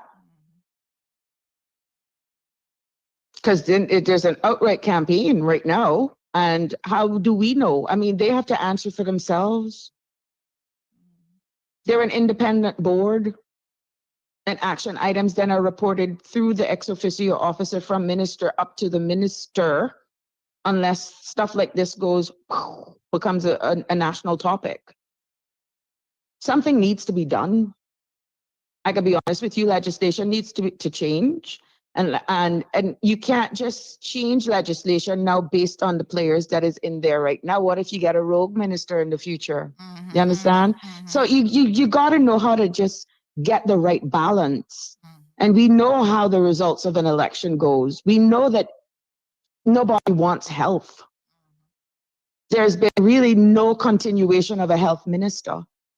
Really, not one health minister has ever been returned for continuity. And then it's always an add-on to something else. And you expect it to be better? Who's going to advocate for a legislative change? What a hot mess. That's the reality of it. Trisha, where the grass is green, go and rewind. I think you just joined the conversation because the former minister has answered all of that already. This is, I mean, it's shocking. But wow. I don't know. Someone's asking if Charmaine Moss is cahooting with someone in power on the board. I mean, I don't know who she's cahooting with, but I can tell you if this was private sector, she would have been fired about 20 times over by now. I mean, it's ridiculous. Here's another comment. Someone says this is why the civil servants don't like her. She was trying hard to get them to do their jobs. Feel free to say it out loud. Have to remember that where senior management doesn't do their jobs, the board has a lot more work to do. The frequency of board meetings should be a red flag that the senior management isn't performing. This is classic board versus operations. Well, I mean, that's a concern because I'll tell you what, there's another institution here that's going to be highlighted probably in short order where the CEO, the board chairman has an office at that entity and he works 9 to 5 every single day. And I'm thinking, what? That's not what a board chair is supposed to be doing. That is the very definition of getting involved in the operations. But, you know, his argument is, oh, that's because things here are so bad. Then fix it. As a board chairman, you're not supposed to be sitting there 9 to 5 working in an office and running the operations of that organization. Lots of things going on, including board members who don't even understand their remit. They're just there for a free lunch and a stipend and money. And that's why they can't make the hard decisions. Exactly. Yes. They don't understand what it is that they need to be doing either. Correct. Some of them have never actually even picked up the law, which is why you see me now. And thank you for all the support that I'm getting on the show, Sandra. I'm deliberately, and I got to try to figure out how to grab the laws to put on the screen, and I figured that out yet, but I'll get it. That's why I'm breaking down laws. Now what I'm saying, it's what's in the law. And a lot of people, when they be placed on these boards, they're just doing there for favor because you were on my political campaign, because you my friend, or sometimes because my friend got business in that industry, I could put you there to protect the industry so that nothing do help me. They've never picked up the law to know what their remit is. Yeah. This person says, I hope that our people realize that this conversation is only highlighting the issues in the HSA. Don't think for a minute that a similar convo with a laundry list of issues isn't the same in every other ministry. It's all more of the same, sadly, and no accountability. And this is the difference between being employed for the government and the private sector. And I'm giving myself a kaboom. They did a bomb drop. I mean, it is crazy. Going back to the issue of the morgue, some people were surprised to hear that. I mean, I get complaints from people in the industry all the time. They're like, oh yeah, you know, I don't think they got more HSA than doesn't have 5 the working chillers capacity. right now. Yeah, I don't think they have more than 5 Yeah, and sometimes more than 5 people dead at one time, you know. at one time. And they don't have the capacity. I mean, imagine if you have a singular vehicular accident, 2-3 people die right there, and then you had a few people die from natural causes. Hold on. God forbid there's a murder. Until an autopsy is done, They have to remain in there. they should be under protective whatever, right? Where we think should be more protective, your public hospital, right? Now, if you send that out to a private morgue, do you know anything can be compromised? Not undermining the private companies. Yeah, it's just the fact that It is just a fact. wow. That can actually mess up a trial. Yes, let that sink in for a little bit. And you think we don't have problems? Another person says, good morning, Sandy. The board of the HSA is a low of friend and friend thing. First, they should have done when the new minister took over was appoint a whole new board. But I know that it takes time to train a new board. But after the new board is up to all the training, get rid of the ones that think HSA belong to them on that board. I want you to check out there and even staff saying a conflict of interest is on the board, like previous staff member. What HSA should get corrected, and that CMO, is the morgue and their chillers. They don't work, and people's loved ones are put in there. And while they're there, their bodies are decomposing, and people can't have their loved ones viewed at the funeral. Lord Jesus.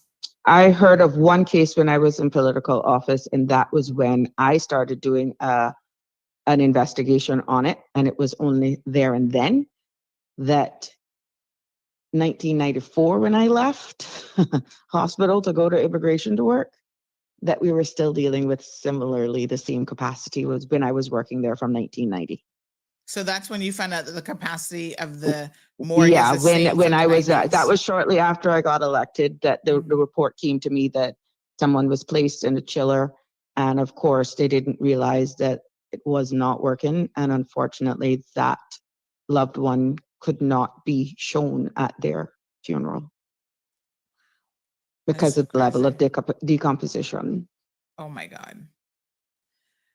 Someone asking, who is this Charmaine Moss? Some of you don't know. Well, she used to work in government, just as a background information, at oh Lord, what's the name of in the legal department. So she worked there in the Attorney General's office. And I think she went there, I believe, and I stand to be corrected, that she went from there to police after she was, she was involved in the whole care pay allegations. The whole, not care pay, but the CFA allegations. And when she was there as police business manager, she was then put on leave because of that investigation. And she was charged, but the court, jury found her not guilty, or I think it was jury or judge, I can't remember now. But she was actually facing several charges of defrauding the government. And she was, again, put on leave because of that. And then after that, she left and went to the HSA. Someone said, was she not Canova Watson's woman? Well, that was spoken at the time. I mean, I can't verify, but I mean, I think it was pretty well known that the two of them had some rather close relations back then. And I think briefly she also worked, I want to say, in the pensions office within government. So DCI, Department of Commerce and Investment. She was there.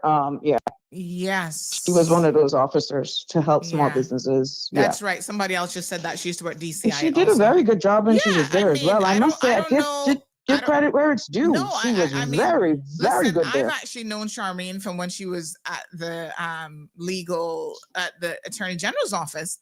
And Yeah. I actually not fool. never, I've actually never known her. The things that I'm hearing about her at HSA have surprised me.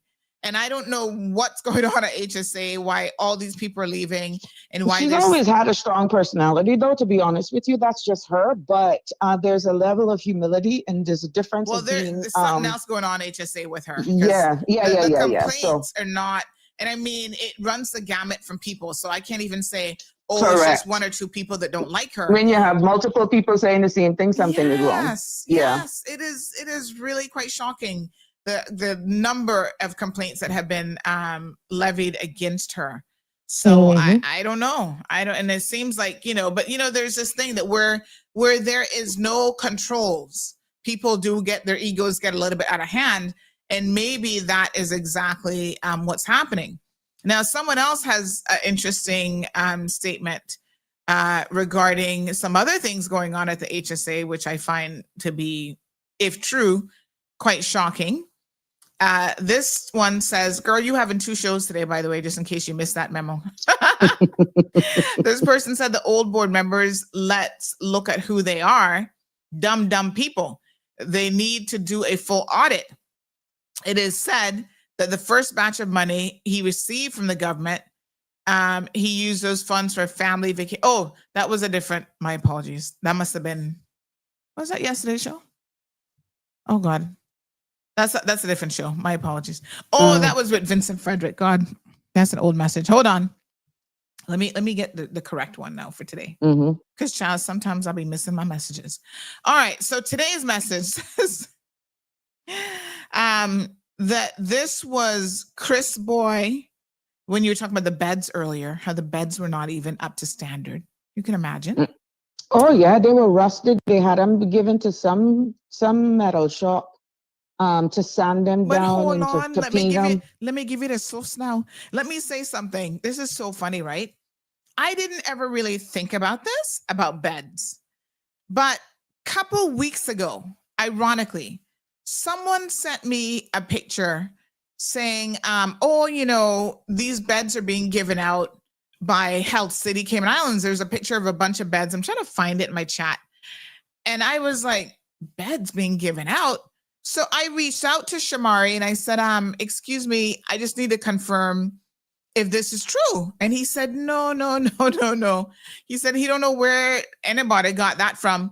He said, beds have a shelf life. Little did I know. He said, beds have a shelf life.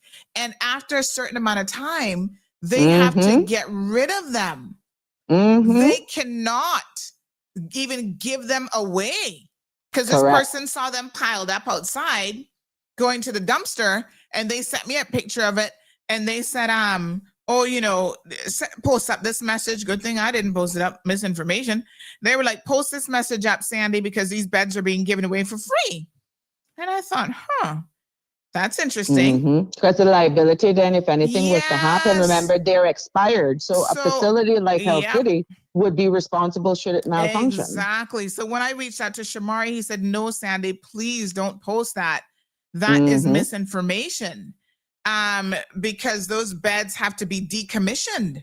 And I said, what? I was so shocked. But anyway, then on the other hand, now our hospital's sanding them down. But hold on now. I mean, train hush. Not bad enough. But listen to this. Somebody says that was Chris's boy sending the beds to his family business to refurbish the old no good beds. Then they had to turn around and replace those beds, wasting money. There we go. Chris being Chris Saunders. Okay, y'all pay attention now because y'all do be paying attention.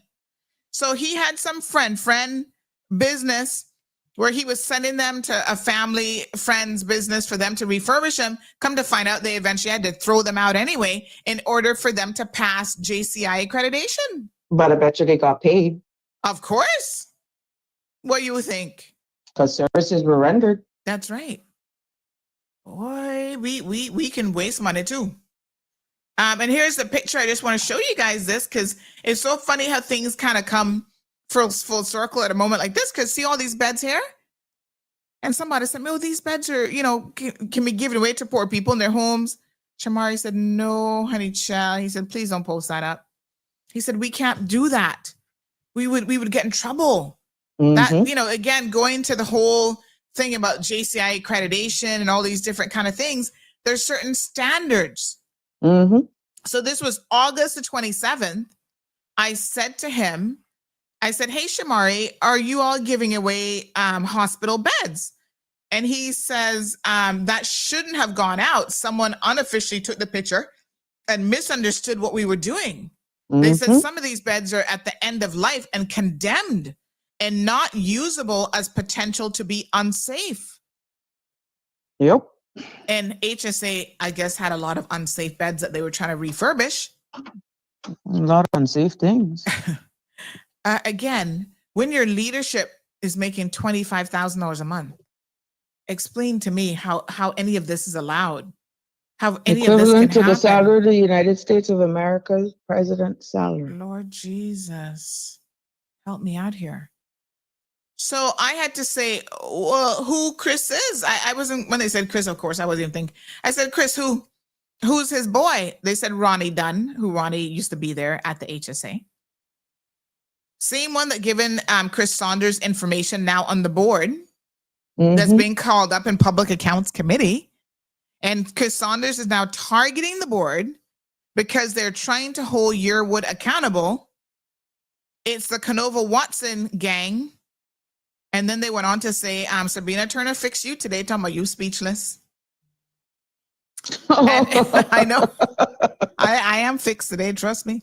And she's only telling you a little tip of the iceberg. And somebody else said, oh, I know who you're talking about. Their time coming up next. You sit there, train hush. Everybody can get a turn from what I can see around you. What a mess.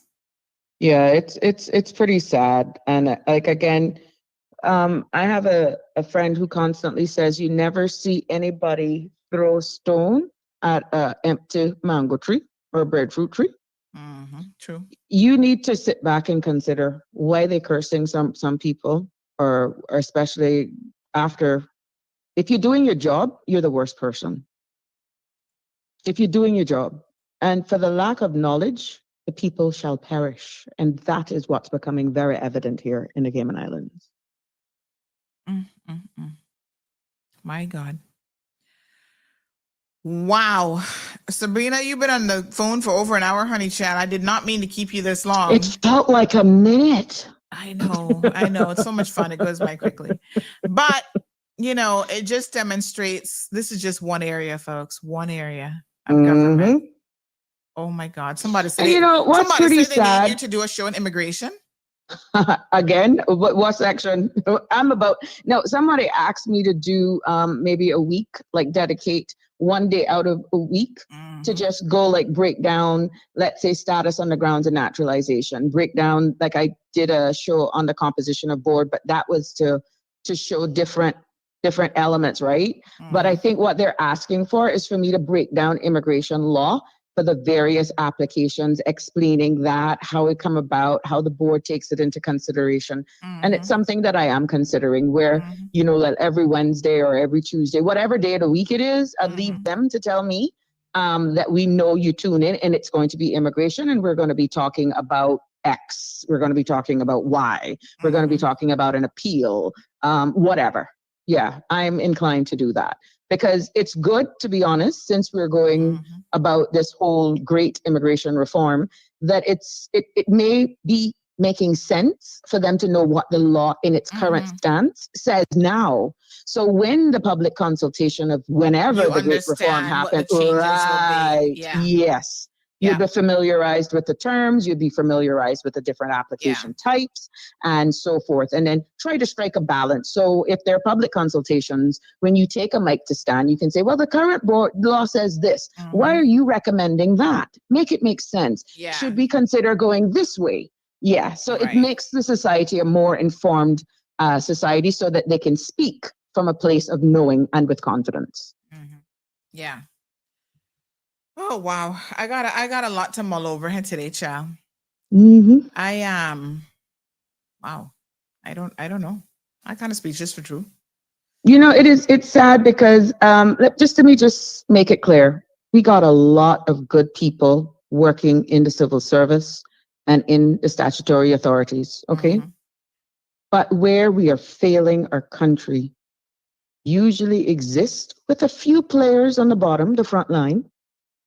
But the biggest failures is the lack of accountability from those that are holding some of the most highest positions. And that is what I'm finding. But not all are the same, which is why you have some ministries and some SHECs performing better than others. Take a closer look. Take a closer look. They're not all performing badly. And when the people understand that you shouldn't be just asking to be on a board or a council because you want a stipend, because you want no news, because you got a friend that may have an immigration consultancy, and if you in there, you would get to be able to, what is alleged now, selling PR, selling work permits, because you then make friends with people in those departments. Yeah, you look at it for giving back to your country, to be the gatekeepers of the law, and then make recommendations then to the minister for what you're seeing based on the type of applications where the law can bolster up a little bit better to protect your country and its people. It shouldn't be looked at as a favor because you were on my campaign. And when we stop thinking that way and really think holistically in what I can give back to my country, then maybe we will see a change in the needle. But the selfishness, the greed is what's killing us. And the cheap, or let me say, making yourself available to be bought is what's killing us. Wow. So crazy. Oh my God. Mm-hmm. All I can tell you is that way you get, you ask a question. That way you get. There's a question. What made Can me you pick up the phone tell me and the call truth? her this morning? You said, tell me the truth. I know. I should have answered, can you handle the Girl, truth? I can always handle it. I can always handle it. Hallelujah. But then you have those who catch it mid show, and they're saying, well, why is she talking now? Yeah, they need to hit the rewind button. We have to keep reinforcing. Look, there's just certain decorum that you display when you're in office. Well, you have a mandate to tell the people. And if I tell the people, which is what I did with Ponciana on the floor of Parliament, what happened? My own turned against me. Yeah. Ministers thought I was talking about them. Yeah, and the people still did not understand even what you were saying in relation, because you couldn't be as forthright as you are now. They were in denial. They were in shock too, as well. And you see the hot mess at Poinciana is still now.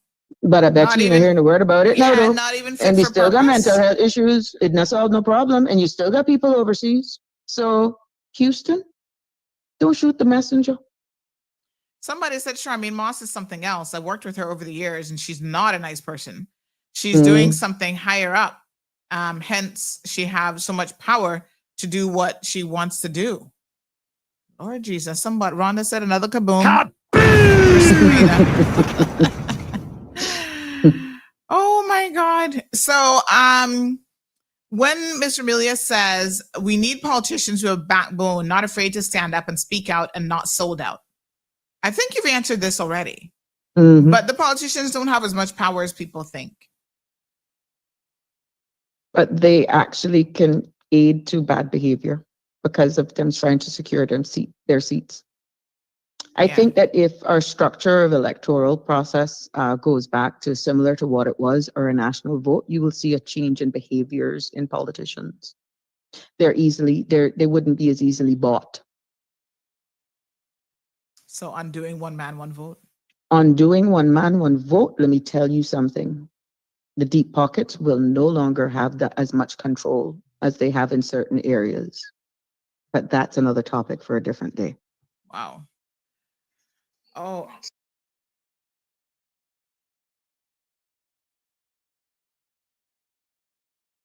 Because people then will feel like they're represented by everybody who sits in Parliament. and not just for their area. Yes. Oh my gosh. What a mess. Say it louder, says Miss Rhonda. Miss Anita says, who is this Charmaine Moss and what's her HSA position? So You already read that. yes. So Just for this, yeah. hit that rewind button. But she actually is originally from Jamaica. I don't know if she grew up here. I don't feel like she did. You'll have to go and have a look. Like I said, I've already kind of gone over, the positions that she's had in Cayman. But she has a daughter with one of the small brothers. I can't remember which one.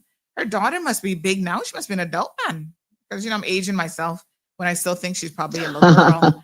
But I can show you a picture of Charmaine. And that might help you, Miss Anita, to place who she is. But she's been Cayman for many, many, many years. I mean, she's been Cayman a long time. But, we bring people in. And we expect that they're going to have our best interests at heart. Emile Small is her baby's daddy. I think she only has the one daughter. But yeah, that's Charmaine, and that's her with somebody back in the day at RCIPS, I guess, when she was there. But God, I didn't know Charmaine was such a terror on wheels. Somebody said thank you for confirming which Charmaine it is. Because they're named Charmaine too, and they don't want to get mixed up. Don't get that mixed up. They said, please, child, don't be mixing two of us up. But yeah, she's originally from Jamaica, but been Cayman donkey years, as they say. I mean, I've never, like I said, I know who to frighten, I guess, because I've never had a problem with her. I've always found it to be all right. But then, not too many people gonna fuck with me, because on a good day, as them old people say, she not rated. On a good day, I don't take shit from nobody. So remember that. But yes, I'm disappointed though. I really am disappointed in, the constant complaints that I'm hearing about her. Lord Jesus, what a mess. I don't even know what to say. How did you end up on this topic this morning? Lord Jesus. Was it a comment or something? We started talking again about the CMO and the referrals. referrals. And then actually, okay. No. You know what really got us started? A certain friend who everybody loves his voice. You know who I'm talking about? Yeah. He called and was asking about accountability, minimum standards of care and whatever in the medical profession. And he was talking about someone's, situation at the HSA. And so then we started talking about the HSA, and then girl, one thing led to next, as them people say. And all I know is we opened Pandora's box. And that was the end of that. And you had to evolve me. I was like, let me call somebody who really know, because I couldn't quite remember how the JCI thing worked. Came about, and, yeah. Yes. And so the clarification that I've gotten is technically, yes, they're right that they've only applied the one time. However, it took them an exorbitant amount of time. A number of years. Must be like 5-6 years. Right. And it was constant stop and go, because as you rightfully said, they did not meet the standards when they started the process. So let's look at the silver lining. Thank God for JCI. Well, at least they've improved some things as a result Exactly. of that. Yeah. Exactly. That's true. That is very true. That's a silver lining. And there's always a silver lining in everything. Yeah. Here's this person. It says, good morning. This was earlier. Good morning, Sandra. I just wanted to tell you a story about my grandmother. She went to HSA with a small spot in her mouth. She was told that it was an oral infection. My mother tried to get involved, but she was basically turned down after finding out that the treatment HSA was giving her wasn't working. They were pushed until it was brought to light that it was in fact not an infection, but oral cancer. Oh my. Oh shit. By the time they found this out, due to their negligence, my grandmother was sent to the US, and due to another delay in paperwork, she was told that there was nothing that they could do because of this lack of interest. On the spot, my grandmother passed away shortly after. Oh my goodness. Sorry, this message was dictated, so I apologize for the bad writing. Oh my Lord. God. No. And you see, when we see certain lawsuits, right? Mm-hmm. Imagine that for every one person that sues, there is probably a good 10 times that don't sue. Because Cayman is not into the suing business too much. Wow. And the person went on to say they're dismissive and unprofessional. Y'all need to lawyer up more often. That's all I got to tell you. Grandma, on my dad's side, I beg that you advise everyone to fight back against these doctors at HSA. I wonder if people know the term class action lawsuit. With the amount of cases that I have heard aired here on your show, they're all leading to one direction of mismanagement and negligence. There are some protections, to the best of my knowledge, I stand to be corrected, where there's some sort of protection. But I mean, what I'm saying is, if all of these cases come together as one and you do a class action lawsuit, do you know what could happen? That could probably break this country. And sometimes, but knowledge is power. Yeah. Because sometimes you have to break something. Exactly, in order for them to do right. Yes. But instead of everyone looking at it insular, like it's only me to fight my situation, if everyone were to come together with their case and do one hell of a class action lawsuit, everybody will win and justice will be served. Yeah. The problem is class action lawsuits under the UK system are a little bit different. Mm-hmm. Not quite the same as what you but do. But it's the same concept. It may not be in the same term, but it's the same Yeah, concept. it's Right. similar, but it's kind of harder to do under the UK system because the UK system not really designed to help people, child. I hate to tell you all that. Well, then I went through how different people can be held accountable. We'll have to explore that, how to get around it, because it doesn't make it right by not doing anything. Exactly. No, I agree. So this person says, Sandy, I know a little about her. She's another drop off. Her mother was a helper for a fufu Cayman in. Listen, this is my people now, so I can read it. I can read it as I get it. When her mother time was ended in Cayman, she was left with this fufu Cayman in. She finished school here. I guess if we check this out, she just might be illegal. Lord have mercy. Girl, I've been listening. This is hot, says this other person. I'm happy Sabrina is putting it down. Every single word she said is nothing but the truth. I'm hearing Lizette makes close to $30,000 per month, even more than SEMA's CEO. She is the highest paid CEO out of all of the government entities. Tell me that that's a lie, please. Nope.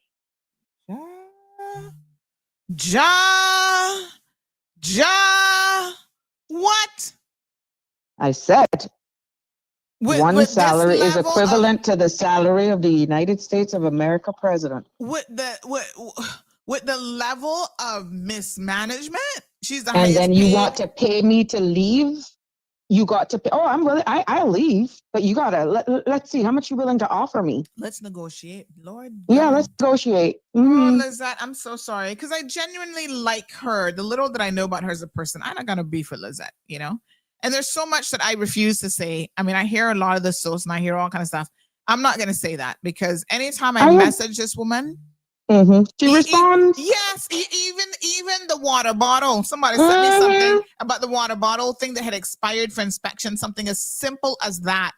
And AC vents with mold on it, and blankets and pillows. But when I message Lizette, she takes care of it.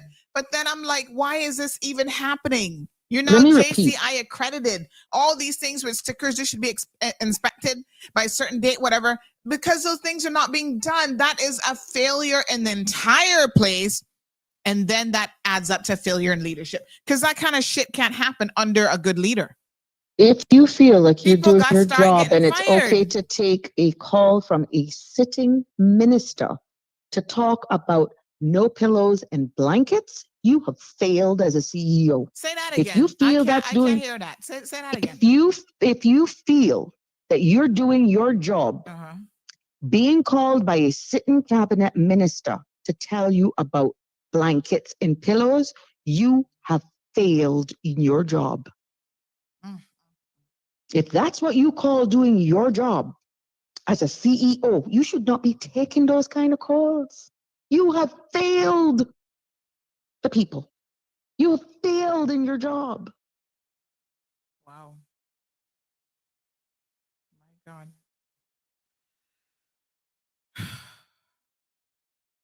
What a hot mess. But make me an offer. Let's negotiate. Jesus. That speaks a lot. Yeah. Miss Anita. Where's documented that you have not been performing in your role? This should be termination. Let me just be very honest here, right? Like a person or don't like a person.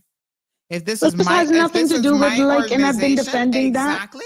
I have been defending that as a minister. If this was my organization, given the little that we know about the HSA, which everybody's saying it's just a drop in the bucket. I'm sorry, Lizette, but if it was my organization, you would have been fired. Simple as that. Nice person, Sandra. I have whatever. defended that even with friends. You're not up to the task. Correct. Even to close friends, Sandra, have come to me. What beef you got with Lizette?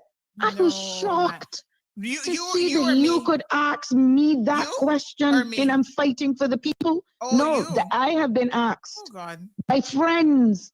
What beef? Why you don't like her? I hear you don't like her. And I'm like, you got to ask me as a minister that? She a fellow Cayman Bracker? Come on, man. Come on. Come on. I was actually insulted. Because to me, you were actually blocking me from doing my job and holding one accountable. I was insulted. Because I got no friends when it comes to the people's work. And when you hire me to do a job. Girl, I'm gonna have to get you one VIP pass to Health City now, because I'm not sure you can go there again under the current leadership. Darling, I've been avoiding that for a while. Yeah, girl, we gotta take off this weight and get healthy so that we're not gonna go to the doctor too often. Because both of us, they already can't find my veins, so God knows what they be doing to me. Oh God. But no, to tell you that it hasn't crossed my mind, to tell you that it isn't a conversation that I have actually had with my immediate family. And even whilst I was a sitting minister, it's a conversation that I've had because of the response that I have been getting back. Even as a sitting minister, I have concerns. Should I become ill? If I have a choice, it would not be there, because I don't know what they're harboring in themselves for the venom, for the hatred that was thrown towards me for doing the job of a sitting cabinet minister of health.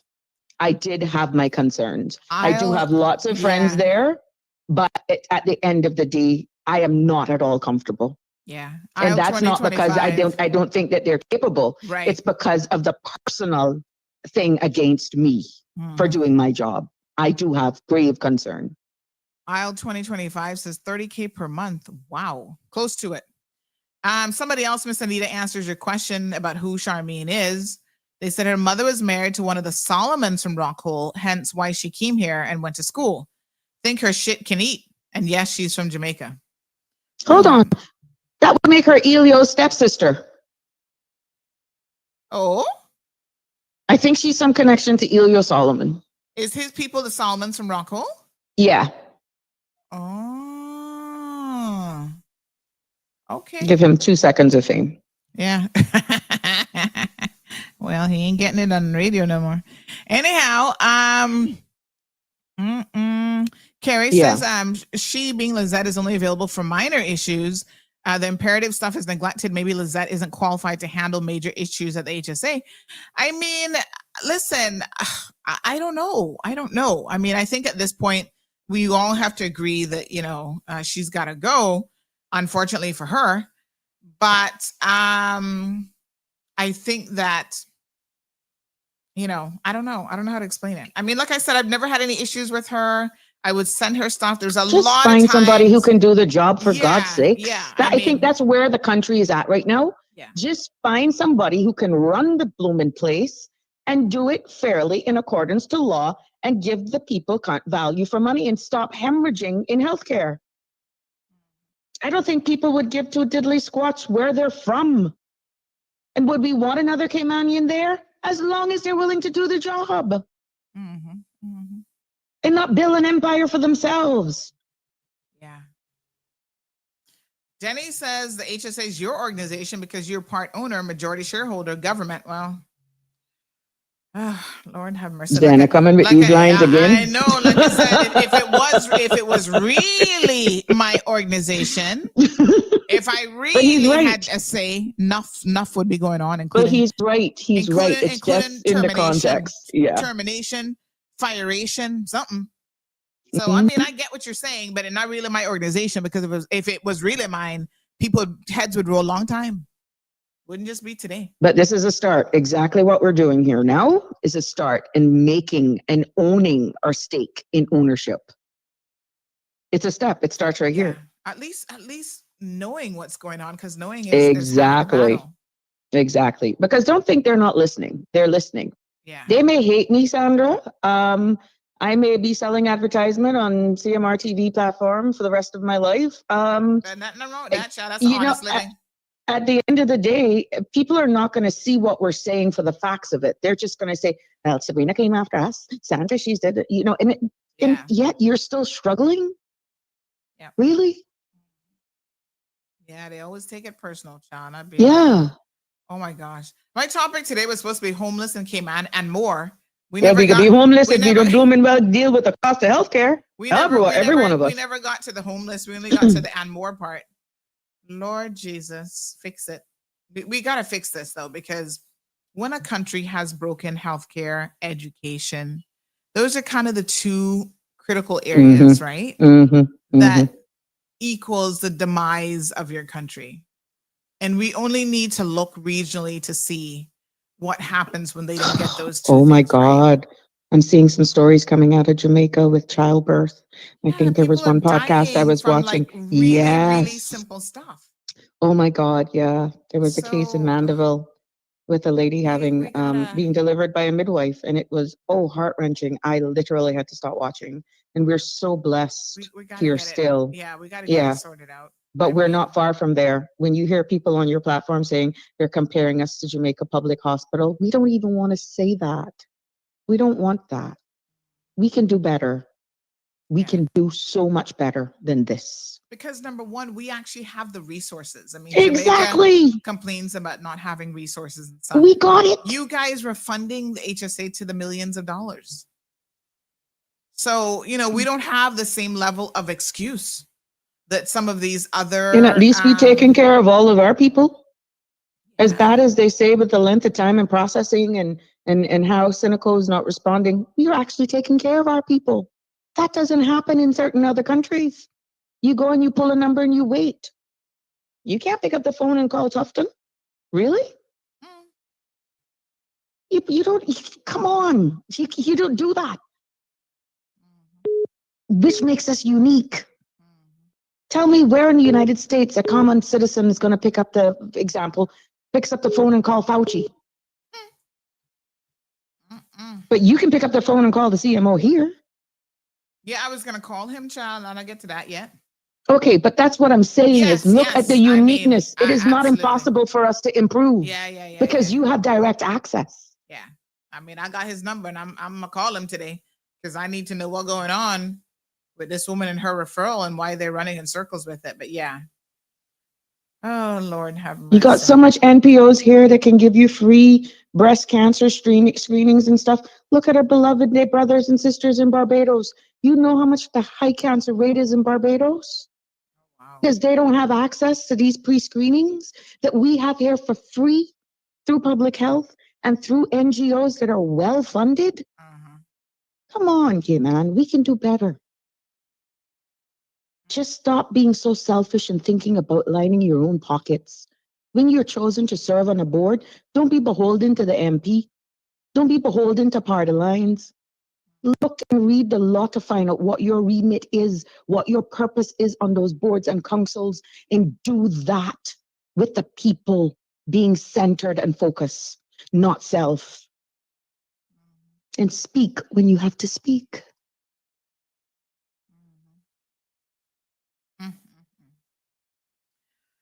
Oh, girl. What a mess.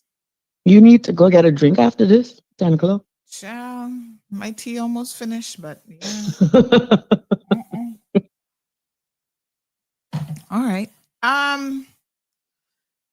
I don't know, Sabrina. I don't know. It's days like this that I see people in the conversation about, oh, well, what did she do for HSA? Can y'all please hit the rewind button? Because if you're asking that question, Oh, they're latecomers to class, aren't they? After listening to the whole show, something is wrong. You need. If it makes them feel better, nothing. I'm an angry Black woman who's just here talking on Sandra's show because I have nothing else to give to society. Yeah. Yeah. Maybe they'll run with that. Maybe that will stick. Yeah. I did absolutely nothing for 3.5 years. Yes. And they'll be saying the same thing about poor what her name is now, Kathy as well. And they'll be in the ministers before her. What did Dwayne do? What did the minister before him say? Like she said, Miss Sue, show her one minister who has been returned to a consecutive term to even get health. That alone says a lot. Of the people. I want you to rewind some of your shows or replay back some of your shows for some of the vile things that were said about me while I was in office and compare it to what I'm saying now. Some people would be ashamed of themselves, but I took it like a lady because I knew one day it will come that people will be educated and hoping that moving forward. Some people refuse to be educated because all of what you said today, which I mean, this is, listen, I say this, now you're in this space with me and I say this all the time publicly and even to you on a personal level, you can only argue, and argue is not even the right word. You can only have these discussions so much. Yeah. And people are going to believe what they want to believe. 9-day talk, 2-day talk, until they're in crisis. They're going to say what they want to say, and not even going to make a difference. And so we hope to educate people in this space, but at the end of the day, we also have to acknowledge that as who's that? Dawn says, just like what she said, for the lack of knowledge, people will perish. Yep. And there is a degree of willful ignorance that happens all the time in Cayman's community because of who you like, who your family to, who your friend. Oh, I don't like Karina because she thinks she's too stush and she thinks she's too this and her hair always look perfect. Pull a number and join the line. Yeah, you think it bother me? And she drive around in Mercedes and this car and that car. Y'all looking at the wrong fucking shit. Let me be very clear. Y'all are looking at the wrong things. Huh? If a person is speaking the truth, you need to understand that you can accept what a person is saying regardless of what you think of them or their personality. And if you don't get it, that there were some truth bombs dropped here this morning, you got a problem. Somebody else was just messaging me about their loved one going to dialysis. Look like they done gone delete the message, honey child. Don't delete the messages. Leave the messages right there. Before I could even grab the message, look like it's gone. I'm telling y'all, leave the messages. Okay. You see, that's the problem. People are scared, Sandra. People are scared. And if we continue to be fearful, we might as well become a republic where then we are dictated to. Because I can't understand where we're saying we're a democratic society, but yet people are so fearful of speaking because of victimization. This person says, my father was doing dialysis for years and never knew he had a tumor growing in his kidney until he had to go for a procedure at Health City. By then, the cancer had already spread to his lungs. Oh, no. Get yourself misdiagnosis a lawyer. Again. There we go again. A lawyer. That's all I'm going to say. Yeah. For every referral that goes to the CMO, says another person, I believe Cineco is consulted because Cineco has to pay. Yep. HSA ain't gonna like the former Minister Turner. CEO Lizette is making more than the premier, and not a lot of things have been implemented. When you lay with too many people, you can be easily bought. Yep. Caller, are you joining the program today? No, I'm calling about a wallet that has been found for my son, Damian Rankin. Oh, okay. Hold on Someone one just shared this number. Yes, I'm still on air though, but hold on one second. Okay. Can you call me back on this number after you get off then? Yes. Send me a WhatsApp message and I'm gonna get the number and send it to you. All right. Appreciate Okay. it. All Thank right, you. love. Okay, good. All right. Bye. Actually, that's one that we're still waiting on the person to send me their contact details. So as soon as I get that. Okay. All right. We're on it. Reuniting people with their wallets. Okay. So this person says, yes, when you lie with too many people, you get easily bought. Lord Jesus. Sabrina, hold on. We got another call. I can show you how to do 2 and 3-way calling now. I'm not sure if you get to do 2-way calling on your show, but we got another call on the line. Good morning, caller. Welcome to the program. Good morning, Sandra. How are you this morning? Hey, honey child. How you doing? What a mess. I know I'm your all ears right. must have been burning this morning. Oh, my ears are burning. So I got my two friends because hello, Miss Sabrina. Good morning. Good morning. My two favorite talk show talk show heroes. I gotta call all you two heroes now. Thank you. Because you're bringing the issues to the people. The HSA. Mm-hmm. What do we say about the HSA here this morning? I'm going to say this nicely this morning. The HSA CEO, Ms. Lizette Yearwood, needs to go. How many more things do we have to keep hearing about? The other 2 days ago, the show with the young lady about her mother and how long her mother has been going to physio. If it's working, it's working. If the HSA doesn't have the staff to accommodate the patients, then the HSA has to do and Cynical has to do, because Caymanians, this is what people are not learning. When something affects you or a family member, it becomes a crisis, because when someone lives in pain, like that young lady says, her mother has to live in pain, it is absolutely critical to get pain relief. So I don't know what Ms. Yearwood is doing at this HSA. I would love to know what the board is doing, because all of these persons have gone silent since all of this keeps coming out.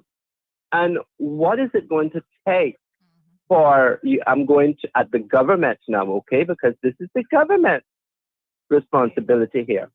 You mentioned it a couple of days ago that if the Minister for Health, this is Catherine Ebanks-Wilkes, does not step up to the plate and does not come out with some sort of press release stating something is being looked at, the people are still going to find every avenue to voice what is happening to them at the HSA. And those stories that are being told are not the only stories, because we hear them all the time. But this now therefore falls on the Minister of Health, because right as you said, if she intends to stay in politics and serve her people of the Cayman Islands, she needs to come forward and let the country know what is being and what is going on at the HSA. She has to address it publicly, and so does the government. So today, I'm going to open my big Kimmenbright mouth and my West Bay mouth too, because I'm just as much as a Kimmenbrighter as a Bayer and a West Bayer, because I got family here and I got family back. So the powers that be in the government, the premier, and all the other ministers, and what makes up cabinet and the government, and even the backbench, someone should call for something to be done publicly, because we're hearing all of these horrible stories of how our seniors are being treated at the hospital, how anyone goes there that needs an appointment that is critical for them to have pain relief or an appointment. The other day was someone said they have to wait from October or August till January to get, I think it was a cleaning appointment at a dental clinic or something. All these things are affecting Miss Yearwood needs to understand, and I repeat her words, like when I had the problem where she took 7 months to apologize to me for what happened a while back. You don't take 7 months to apologize to a patient. You lose what is most important when you do that to someone that is a patient that is seeking help. You lose the confidence of the patient, and therefore anything else that happens to the patient that is bad will get brought to the light, and the good stuff will too. But there are too many bad things going on behind closed doors at the HSA. There are too many unscrupulous people collecting salaries on the backbone of our Caymanian people that are out here suffering. And we all have our issues to deal with in life. But when we have issues, Ms. Sabrina and Ms. Sandra, when you go to the relevant authorities, we are expecting things to be dealt with in a timely manner and not to be brushed and pushed under the carpet and thrown like a piece of paper in the trash can.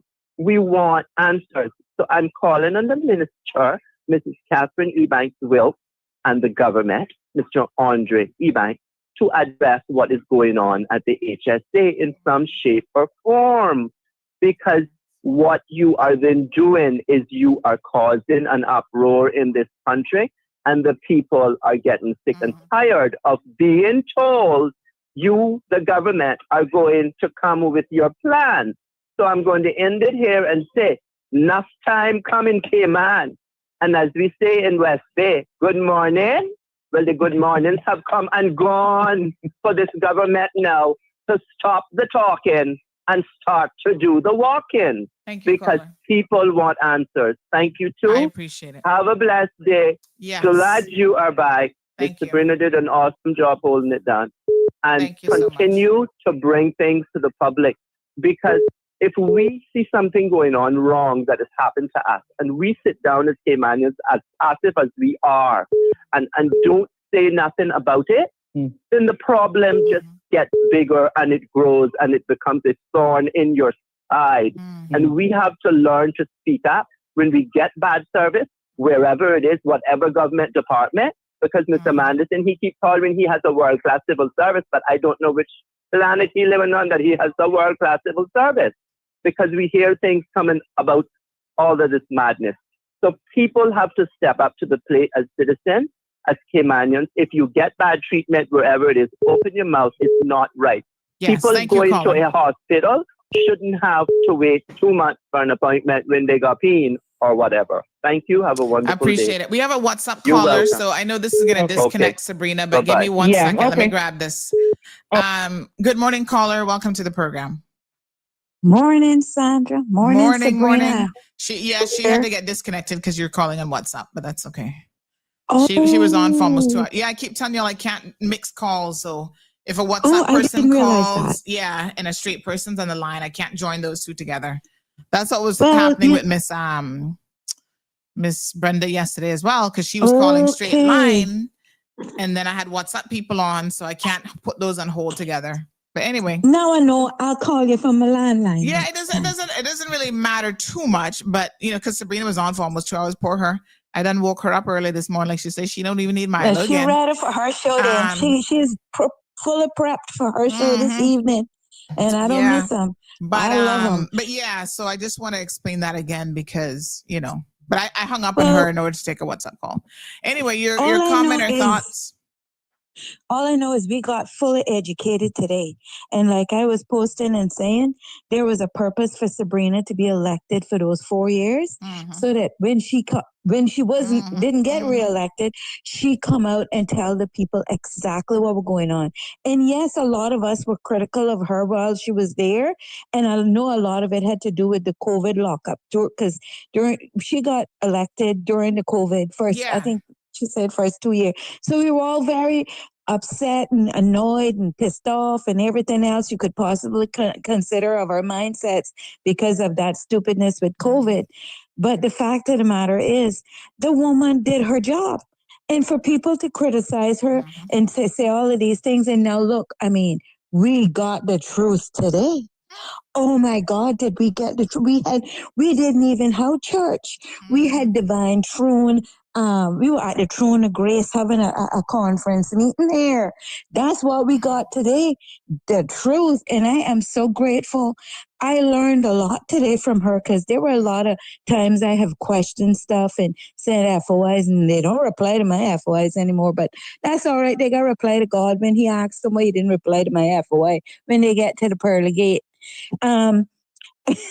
I'm just saying the issue of people ignoring you, not bothering, can't be bothered. I mean, I don't know if you saw Miss Donna Meyer's situation with her handbags. The Girl, videos I'm about. trying to get a hold of Donna because I got to talk to Donna.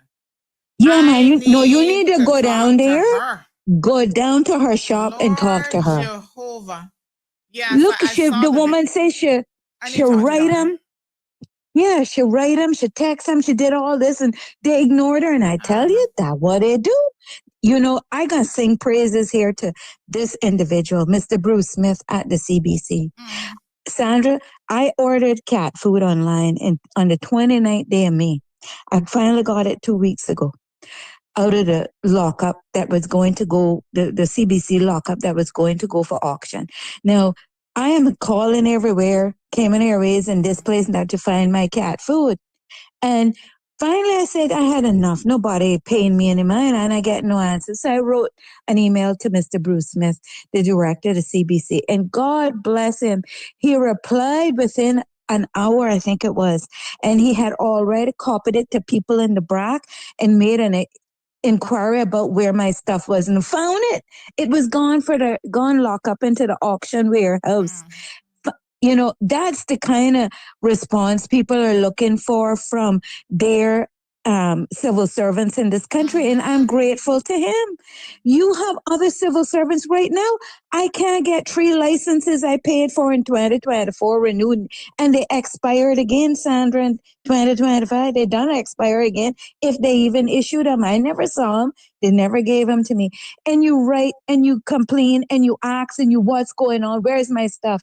And you write a million emails. And then finally, when you tell them, I'm CCing this to my attorney, or I'm carbon copying this or forwarding this on to my attorney, then somebody finally thinks about talking to you. It is unfair what people have to put up with out here in this country with the lack of civil servants and people in boards and SAGCs that just ignore you. They forget one very important factor. If we decide tomorrow we don't want to pay one more tax in this country, we're not going to license our cars, we're not doing nothing, we're not renewing no passport, we're not doing nothing, how are they going to get paid? I want them to think about that. If we decide we're not going to pay for nothing anymore in this country, we pull a full boycott on paying bills in this country, and it was another country did it. I'll tell you that in a WhatsApp. And they got results. If we do that, how they out there expect to get paid? How you expect to get your perks? And from the sounds of it, I mean, honestly, I had no idea Lizette was making this amount of money. I really didn't know that. That's a lot of money, Sandra, for no results. And the board is, I guess they got a new board now. Isn't it Yvette Dilbert heading that up now?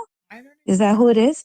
I think she was appointed the chairperson, and she's from the BRAC. So no, let me see. I think they've since taken her off actually, because that was just. Are you for real? Yeah, I think that was just a political appointment by Julie to keep BRACers somewhat complacent. But I believe she done. Oh my God! Oh my God! Well, anyway, that's the mess up in the country. That's the foolishness. Boards, every board should be publicly put out there, and the people go and vote for who they want put on the board. That's how it should be. Boards should be voted for by the people, not the current government when they get in or whoever they want to put there on boards. We should be the ones that pick board members. If you want to be on a board, put yourself out there as a person that a candidate for that board, and we'll decide whether we want to elect you to that board or not, or whoever is going to be vying for the boards, we'll elect who we want. We see who the best one. Put on the freaking CVs out there and on the profiles out there so we can see what kind of persons we are electing to these boards. Because clearly, the ones that we're electing to these boards are only suckering money out of this country and not doing the job and giving the results this country needs. We are crashed. We are crashed, and we got a million fires started. And wait till they blaze up, and what gonna happen then? All the finance industry gonna run. They're gonna be the first one take off, but that's all right. They can go. They don't pay their rightful dues in this country either. They be bitching at them firms that the government go up charge $200 for something. They be bitching at the government about charging that fee, and their customers are gonna run, and they put an invoice out to their customer for that government fee and charge their customers $25,000. And one of them I saw with $250,000 for a $2,500 fee. Rein it in, girl. Rein it in. You're losing us now. Anyway, You're going off on a tangent. I'm going off. I know who is in the forest. All right. Anyway, have a good day. But I got stand up too because awesome, good show. My poor knee, honey, child. But you know, I was used to walking all over Europe, folks. So now I can't be sitting down for too long. You know, my legs gotta be stretching and ting and ting. So and then my little surgical knee. You know that I can't sit down too long because I be getting all seized up on me. A few more comments and then we're going to end the show. I got to be somewhere for 11 o'clock. I try to make my appointments for 11 because I know y'all love to go into overtime. Sandy says this person, Lizette, does nothing for HSA, but is in every photo. Oh, Lord. She is a photo queen. If an email is sent to her, she will pass it on to someone else as she is lost as expletive. Lord Jesus, what mess. Could ask Sabrina what was progress with the national health policy that she started. Sabrina was like, misdiagnosis again. It's a sad state of affairs. I guess there's been a few. Yes. And listen, Sabrina has a show every evening, 5 to 7. So I will pass this message on to her. And I'm sure that she is in a position to at some point address some of these things under her remit. Because they kind of disappear. After a while. This person says, how can the CEO of HSA be making more money even than the premier? That's crazy. I too like Lizette as a person, and I know her very well, and she's trying to help with my situation and had that nurse call me, but that doesn't change the fact that she clearly is unable to run the HSA effectively. And this is what it comes down to. You've got to be able to judge people based on performance merits that have nothing to do with whether you like them or not. If they perform and they get the job done, then it is what it is. So someone says, correction here, Charmaine Moss is the stepdaughter of Berkeley Solomon, and she's not the stepsister of Elio Solomon. She would be more like a first cousin. I guess a step first cousin. I don't even know how any of that works, but there you go.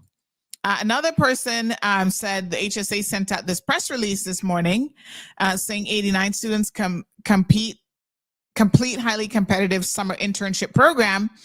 And they say, boy, they must have hit the release button on that after today's show real quick. All about controlling the PR narrative, says this individual. What a mess. Another person says this is a mess and it really needs to be addressed. Things come to light, it's discussed, then it goes away. The corruption and lack of care is suffocating. Can anyone, once someone can pocket money, that's all that matters. No accountability and nobody is terminated. Shaking my head. Hot mess. Ooh, no, sir.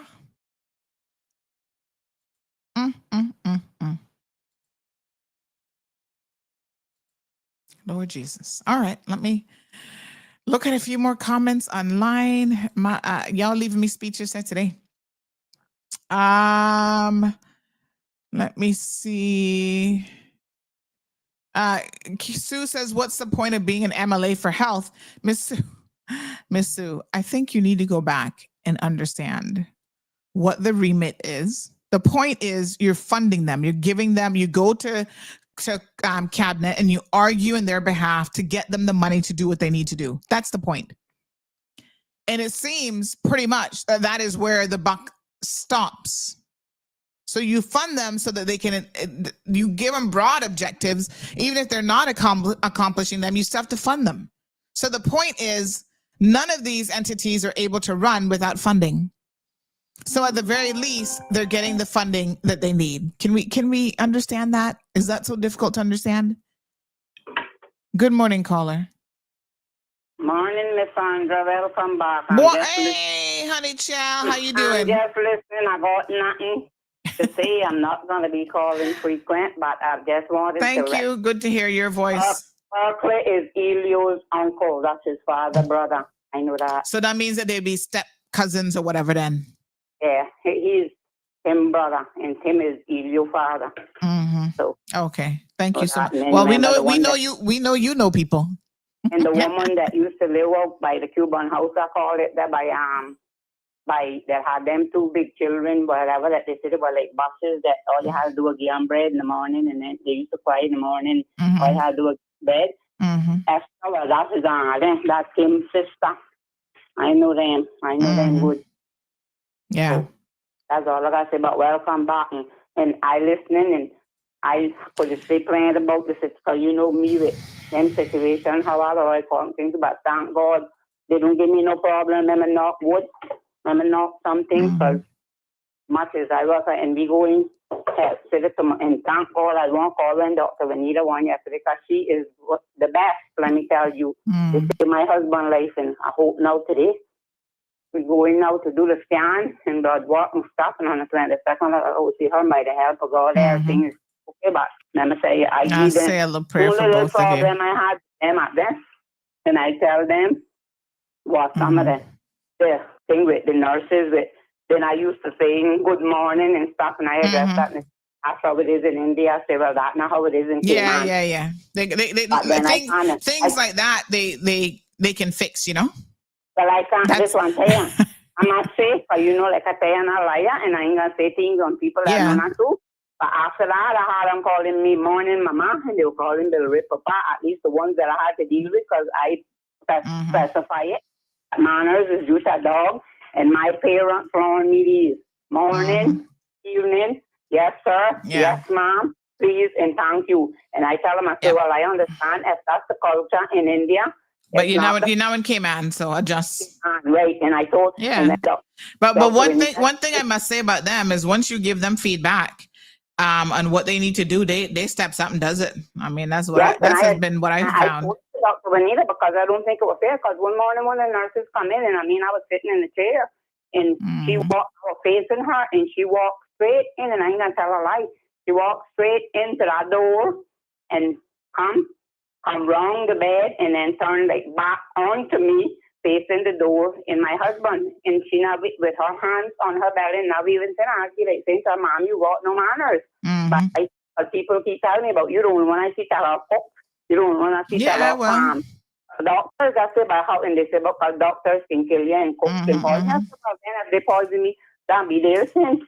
They gonna die too. So I'm not worrying, but if I got to tell them something, I'll tell them it. I don't care. And after that, I must say the ones that were dealing with me regular, I had no problem with them. And me and them down in the kitchen, because they were my friends. When I would go downstairs, they used to be standing upstairs asking what happened to me. Because she had told me about one day about that. I'm a troublemaker. I said, no, Mama, because when I go down and order stuff, I used to tell them no salt on my fries. And they used to tease me when you were repeating. He said, salt. And I say, you hear? I say, no salt. I say, if you put salt on that, when that come out, I will throw it back on you. And they just used to laugh. But they used to be teasing me. It wasn't that we were wet or nothing. And I tell her, let me go ask them. I said, one of them, I called Sanjay Gupta. I said, oh, them's my friends. But they just, to be teasing me. But like I said, I don't care what they say. I find good and help with it. And I am glad that they got a facility in here, because if we didn't have that, I would have been going overseas. And then my daughter will have come down to Tampa and all that. That won't be a lot of trouble. And so far, thank God, they did good for my husband. So, right, he's still doing good, as we know. But after today now, which I hoping that praying and everything, and I don't pray and I don't require prayers and everything, and in God's gonna be with him, then I'm gonna find that and he's gonna still be in remission. So I don't have a problem. When I go down there now, same one song. The man a day I done. Well, we wish you all the best with the scan this I week. need to familiar with all them because Yes. they used to seeing me now, one no stranger. Mhm, With all mhm. the facilities, and then after that, then well, we just see what happens. But I hope it not nothing because I'm looking forward to my little trip. And if anything now, then that can put us back. But anyway, gotta think positive. Thank you, darling. It's what it is. So Yes, ma'am. you gotta do is pray. Yeah. I Yeah, but appreciate it. So we have it this morning, and then I was saying, if people don't understand, yes, Sabrina had her hand in the lion mouth and she couldn't pull it out because she won't get it bite off because plenty of things that she said, plenty of things she couldn't say, whatever. But now you can give them hell because, like they always say, you got kiss ass, so you can kick, and when you can kick, you break it off. Hi.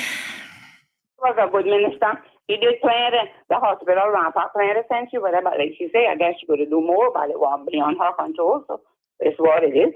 You can Thank only you, do my what- dear. Yep. Yes. I appreciate it. Have a good day. Tell Yes, your husband ma'am. we said hello. Yeah, thanks. Okay, my dear. bye. All right, good. Bye-bye. All right, folks.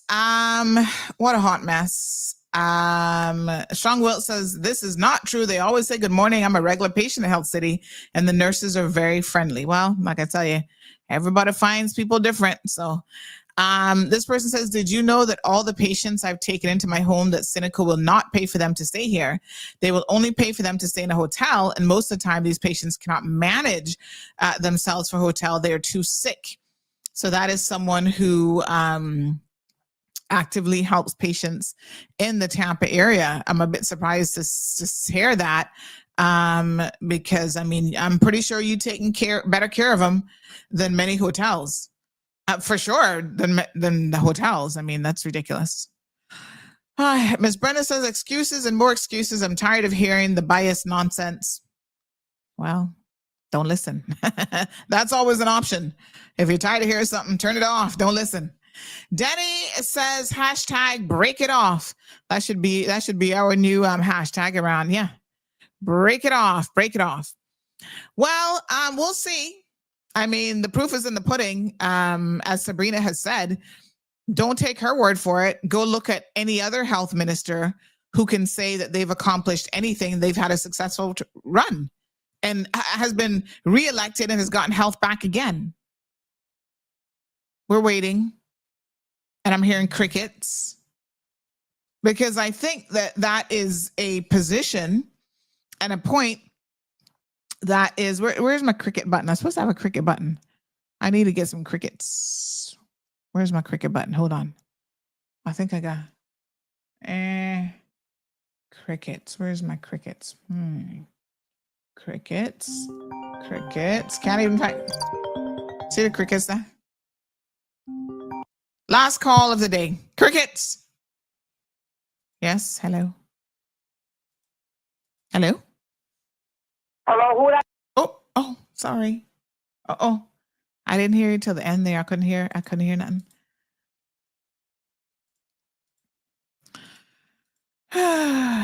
What a hot mess.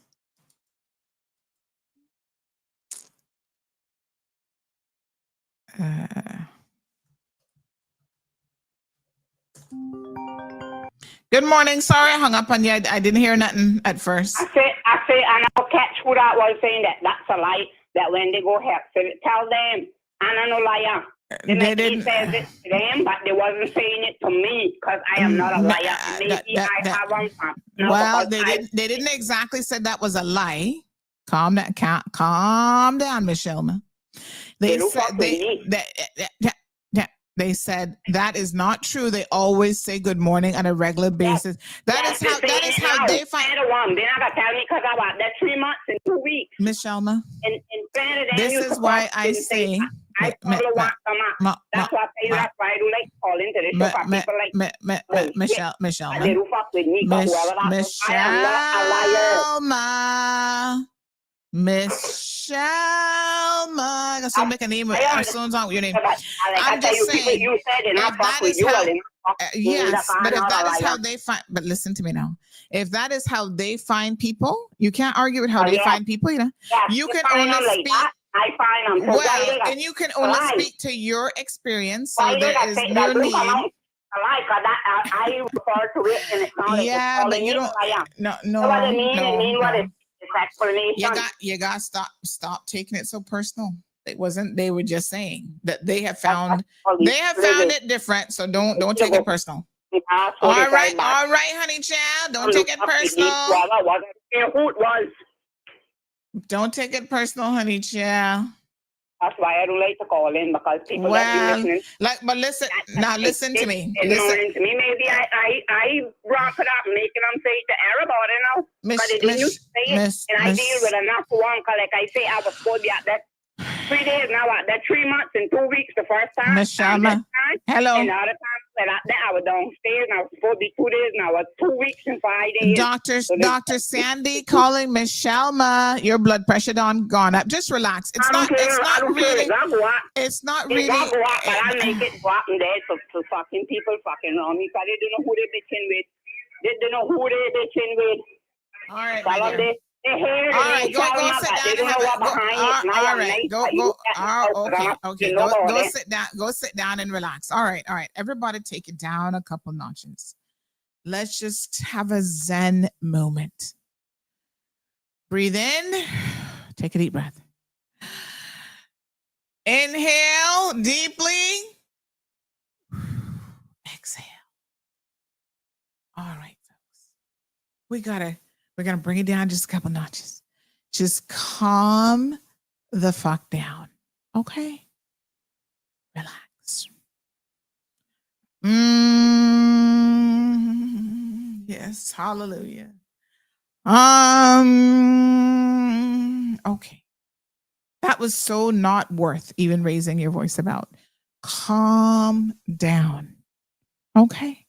Some people like chocolate ice cream. Some people like vanilla. Some people have one experience at a facility. Some people have another experience.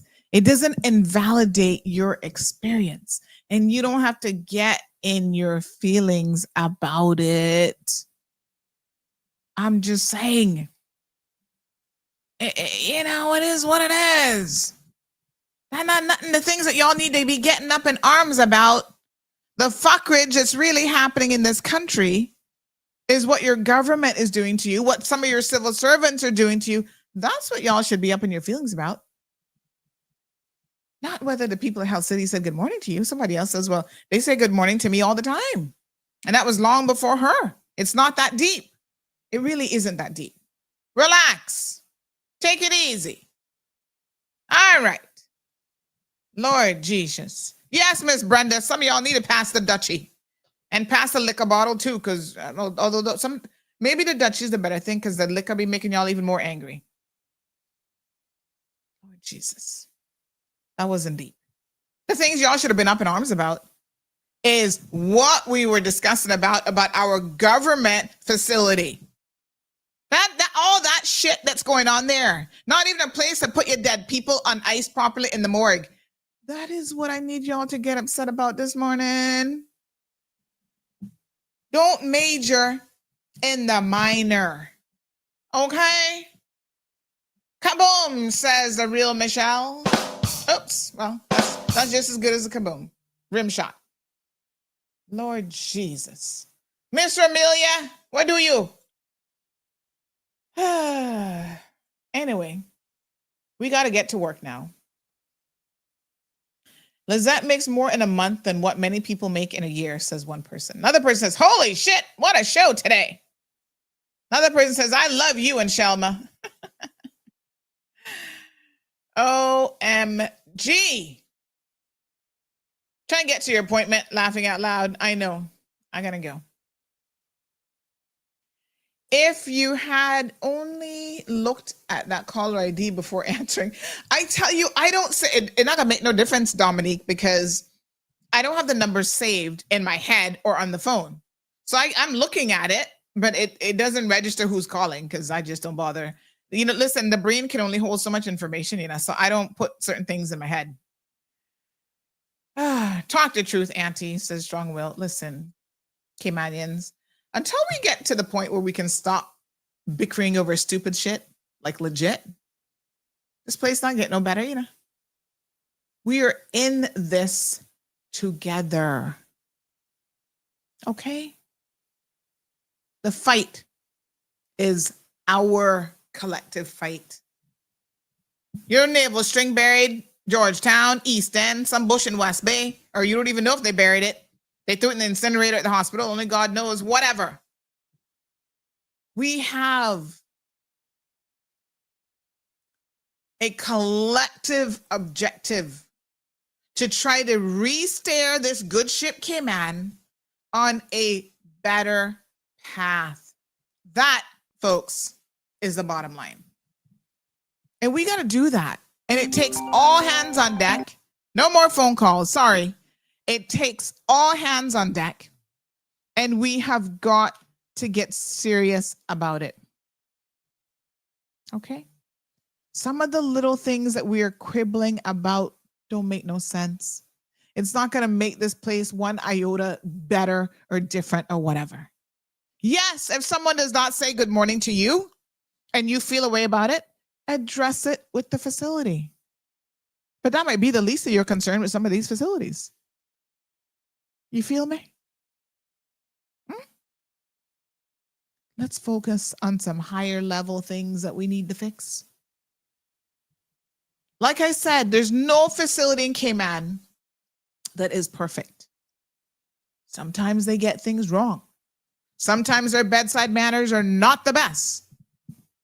But what I can tell you, with a private facility that believes in holding people accountable, and I can speak from firsthand experience about Health City now, when you complain about them or you complain about one of their staff members, they're going to take some action. I'm going to give you guys an example because there's a lot that happens in the background that you guys are not always aware of, right? There were several complaints levied against a member of their staff who was in the new maternity unit, pediatrician, saying that she didn't have the bedside mannered required. Like you take your kid there and she's just like, oh, here's a prescription. Didn't want to touch the kids. Like, I don't know if she had OCD or what the hell was going on. They were aware of 2 complaints of a similar nature where she didn't want to touch the kids. You know where she is now? She's not making $20,000 $25,000 more than premier of this country at HSA and still fucking around and finding out. Her ass is back in India. You see, this is a level of accountability now, if y'all want to talk about accountability, that we need to have. And as an organization, they have recognized that although they put their support staff, the nurses, through cultural training, the doctors, some of them, need more of it as well. Because yes, they're coming from a very, very different culture in a different environment. But here's the difference.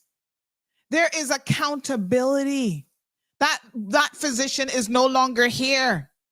How many of you have made a complaint at HSA and anybody get fired?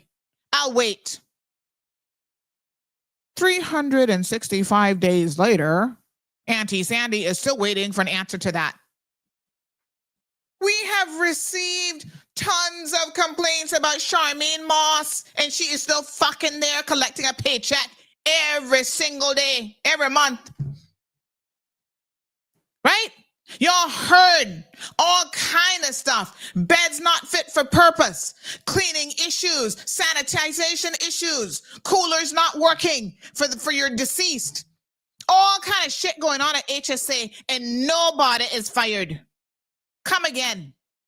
We can't fire nobody at the HSA because we have a world-class civil servants that we lying about. Huh? If a private hospital fails, the investors in that are going to have to live with that. You know what happens when HSA fails?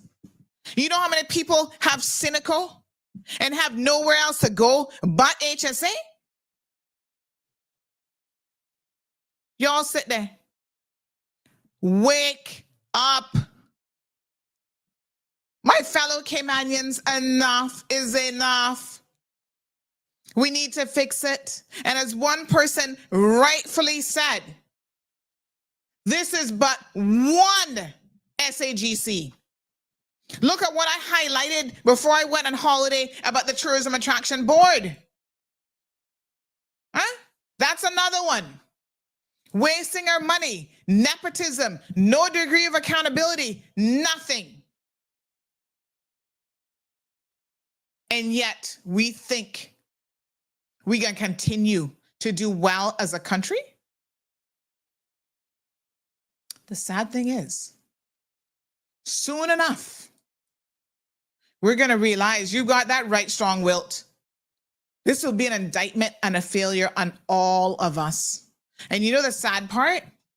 This is the reality of it because we've seen it happen all over the world. The haves always have a way out. They always have a plan B. They always have a second passport. They always have a degree, education, or skills that can take them outside of Cayman. So when the shit really hit the fan here, they can go. Where are most of y'all going that don't have any of those things? No money in the bank. The bank owns your property, right? You not got no degree. You don't have no work skills. You not got nothing. Where are you going? I wanted to talk today about a family of 7 who say that they're homeless because I got a shitload of questions about how that even happens in the Cayman Islands. Living on the beach. How? Y'all need to wake up. We have a window, and I do mean a very slim window, to try to fix a lot of these things. And it is time that we step up to the plate and we start to hold people accountable by the jugular. I'm sick and tired of, I'm sick and tired of excuses too. But let's hold the people accountable that should be held accountable. A minister in government who has sat here, a former minister, and said how she has been lied to her face by the people operating the HSA. How can she then direct a board to fix anything? Stuff is being hidden from the board. They have told me as much themselves. And they're being lied to. So you can blame the minister all you want. But if she does not even have accurate information to go off of, to try to say to the board, well, we got some serious issues here that need to be fixed, she can't fire nobody. She can't hold nobody accountable. And then the board, as you can see, is impotent too. No, we didn't know that. We didn't know there was a sexual assault there. We didn't know this. We didn't know that. It's like, what? And once again, zero accountability. Lizette was written up last year. That is a fucking fact. You hear me? And yet, now they want her gone. She can come to the table, tell me she is going to negotiate an exit package. And you got the audacity after already being written up and all this shit happening on your watch to negotiate an exit package? Where in the world would that happen except Cayman? It's like we dumb and dumber here, Seriously. You wouldn't even come to the table with the ability to negotiate nothing under those circumstances because you would have been fired. But no. We're asking her to please resign from your position. Y'all need to grow some backbone. I'm saying this now to the fucking board. Y'all need to grow some backbone and start to fire some people. As much as I've complained about the Port Authority, just the other day we finally heard 2 of them, Jackie, thank God, and one other one, I forget who the hell that is. Only 2 board members gone. When I've been saying for years, given the shit show, I got a folder up here somewhere with all the shit that been going on at Port Authority. That's another hellhole, mismanagement, overrun, all this kind of stuff. And you only replace 2 board members? Y'all not understanding what's going on at all. Huh? The place not gotten no better, They've just gotten better at hiding a lot of it. Don't talk to CMR. Nobody, don't talk to Marlo. They actually got the nerves to be sending that shit in emails now. Oh, this is going on, but make sure Marlo don't find out about it. See, same players, same shit. The entire board needed to be wiped clean. Now, I know that legislatively, a minister can't go in there and take out the whole board because it says that there has to be continuity. And you can only do like 3/4 or something like that. That's in the law. But I tell you what, the ones that need to go, I would leave one person on there and everybody else would be fucking gone. That for sure. It's just too much. We got a request for a song here. Miss Darlene says, Sandra, play Rasclot, Bumbleclot song. Lord have mercy. Let me see if I can find it, honey child. Oh my God. I can't even. Like, you know, oh, Jesus Christ. We just got to do better. We have got to do better. I sit here every day and I'm just like, Lord. That way I tell you, when I travel, you know, it gives me an opportunity to see the good and the bad that I'm aware of in other countries and how things are running there and what they're doing. And, you know, yeah. But at the same time, my God, I'm flabbergasted for such a small country, how we have failed at the level at which we failed. Like, it's not normal. Let me see if I can find my Bumbleclot song. What's the name of the song again? Is that really the name of the song? I think that is the name of the song, you know. Yeah, man, Peter Tosh. Anyway, listen to me now and listen to me good. We're going to have to fix it. Because I would really prefer not to have my child have to go somewhere else in order to make it in this world. I mean, it'd be good if she could stay in Cayman. I mean, I'm putting it in her little head like Cayman is the best place in the world. To the point that even when she come off the plane, she'd be like, oh, mommy, there's no place like home. I say, you better believe that, honey child. But let me be very, very honest. You know, she don't know the cold hard truth yet. She too young. She can't handle the cold hard truth. But I'm saying, let's try to fix it for our children because I don't know. We got to have some hope. Oh my God. No, I tell you. Thanks for the link on the Peter Tosh song. I'll play that as your outro music today. Where's this screen going? I can't even find what I'm looking for right now. But get it together, my fellow Caymanians. Honest to God. There are conversations I have that I feel are so circular on this show. I'm like, we talking about this again? And there's been no movement on this? Nothing has been resolved. I mean, not a single thing. Look at that incident with the young girl. They sent her away now for a couple weeks thinking that can solve her problems. That girl gonna need lifetime therapy. Y'all don't see that already? At HSA, she gonna need lifetime therapy, huh? Oh, let's send her away for a month. That's all we can afford to do. Y'all messing the children up. And then you're not even giving them the help that they need? I'm not seeing nothing like this yet. You know, the sad part about all of this, folks, like I said, given what we have here, we could fix a lot of these issues. We have very little excuse why we can't. I'll be honest with you. That's just my opinion. Given the size of Cayman, the resources that we have available, why can't we fix it?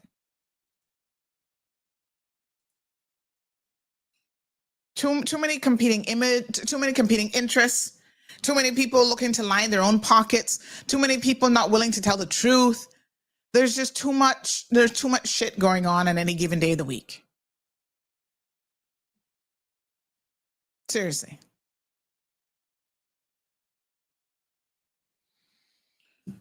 Y'all already gave me my first headache coming back from vacation here today.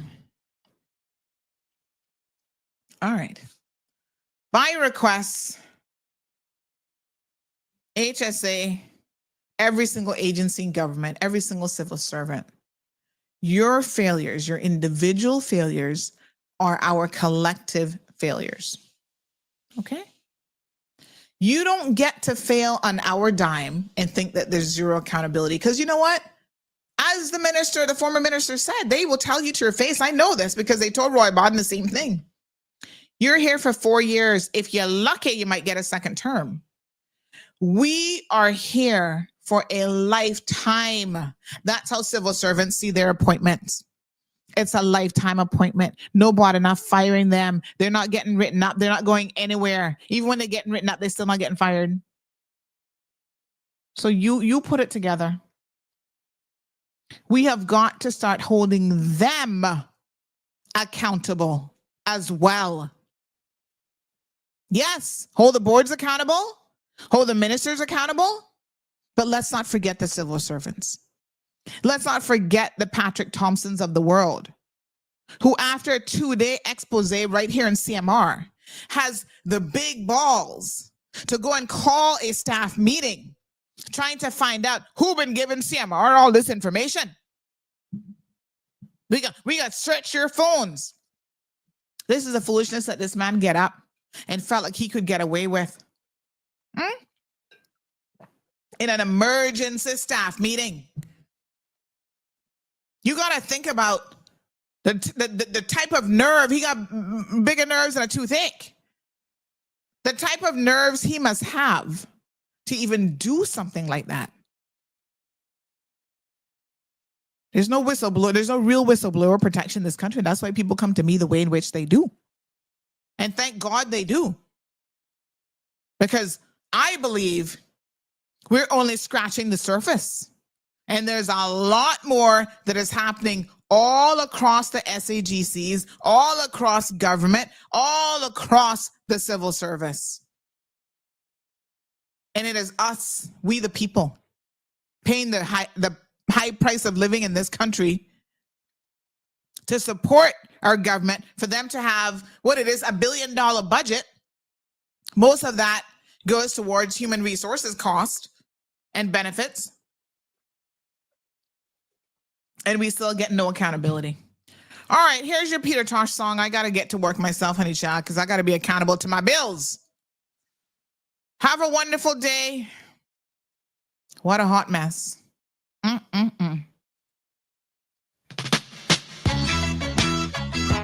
me unmute it. Hold on. Oh, God, I forgot to unmute it. Yeah. Rewind. Select it.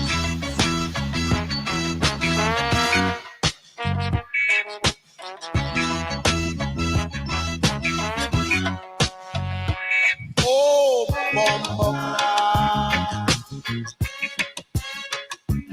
Oh, rascal. Oh, bomba. Oh, rascal. I said I came upon this land to guide and teach my fellow man. One thing I can't understand is why men don't love this brother man. Oh, bomba. Oh, rascal. Oh, bomba. Oh, rascal. Sometimes I sit and look around and listen to the daily sound. But when I check, there's so much lies, and that's the reason why the children cry. Oh, bomba cloud. Oh, rascal. Oh, bomba cloud. Yeah. Oh, rascal.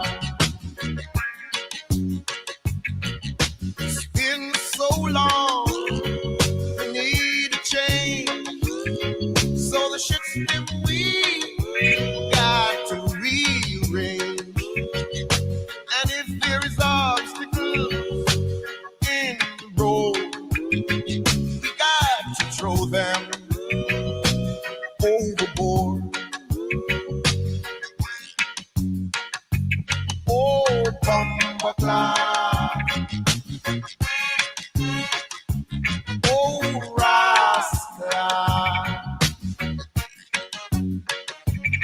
Oh, bumper cloud. Oh, rascal. One night an evil spirit held me down. I could not make one single sound. Jesus told me, son, use the word. And now I'm as free as a bird. Oh, bumper cloud.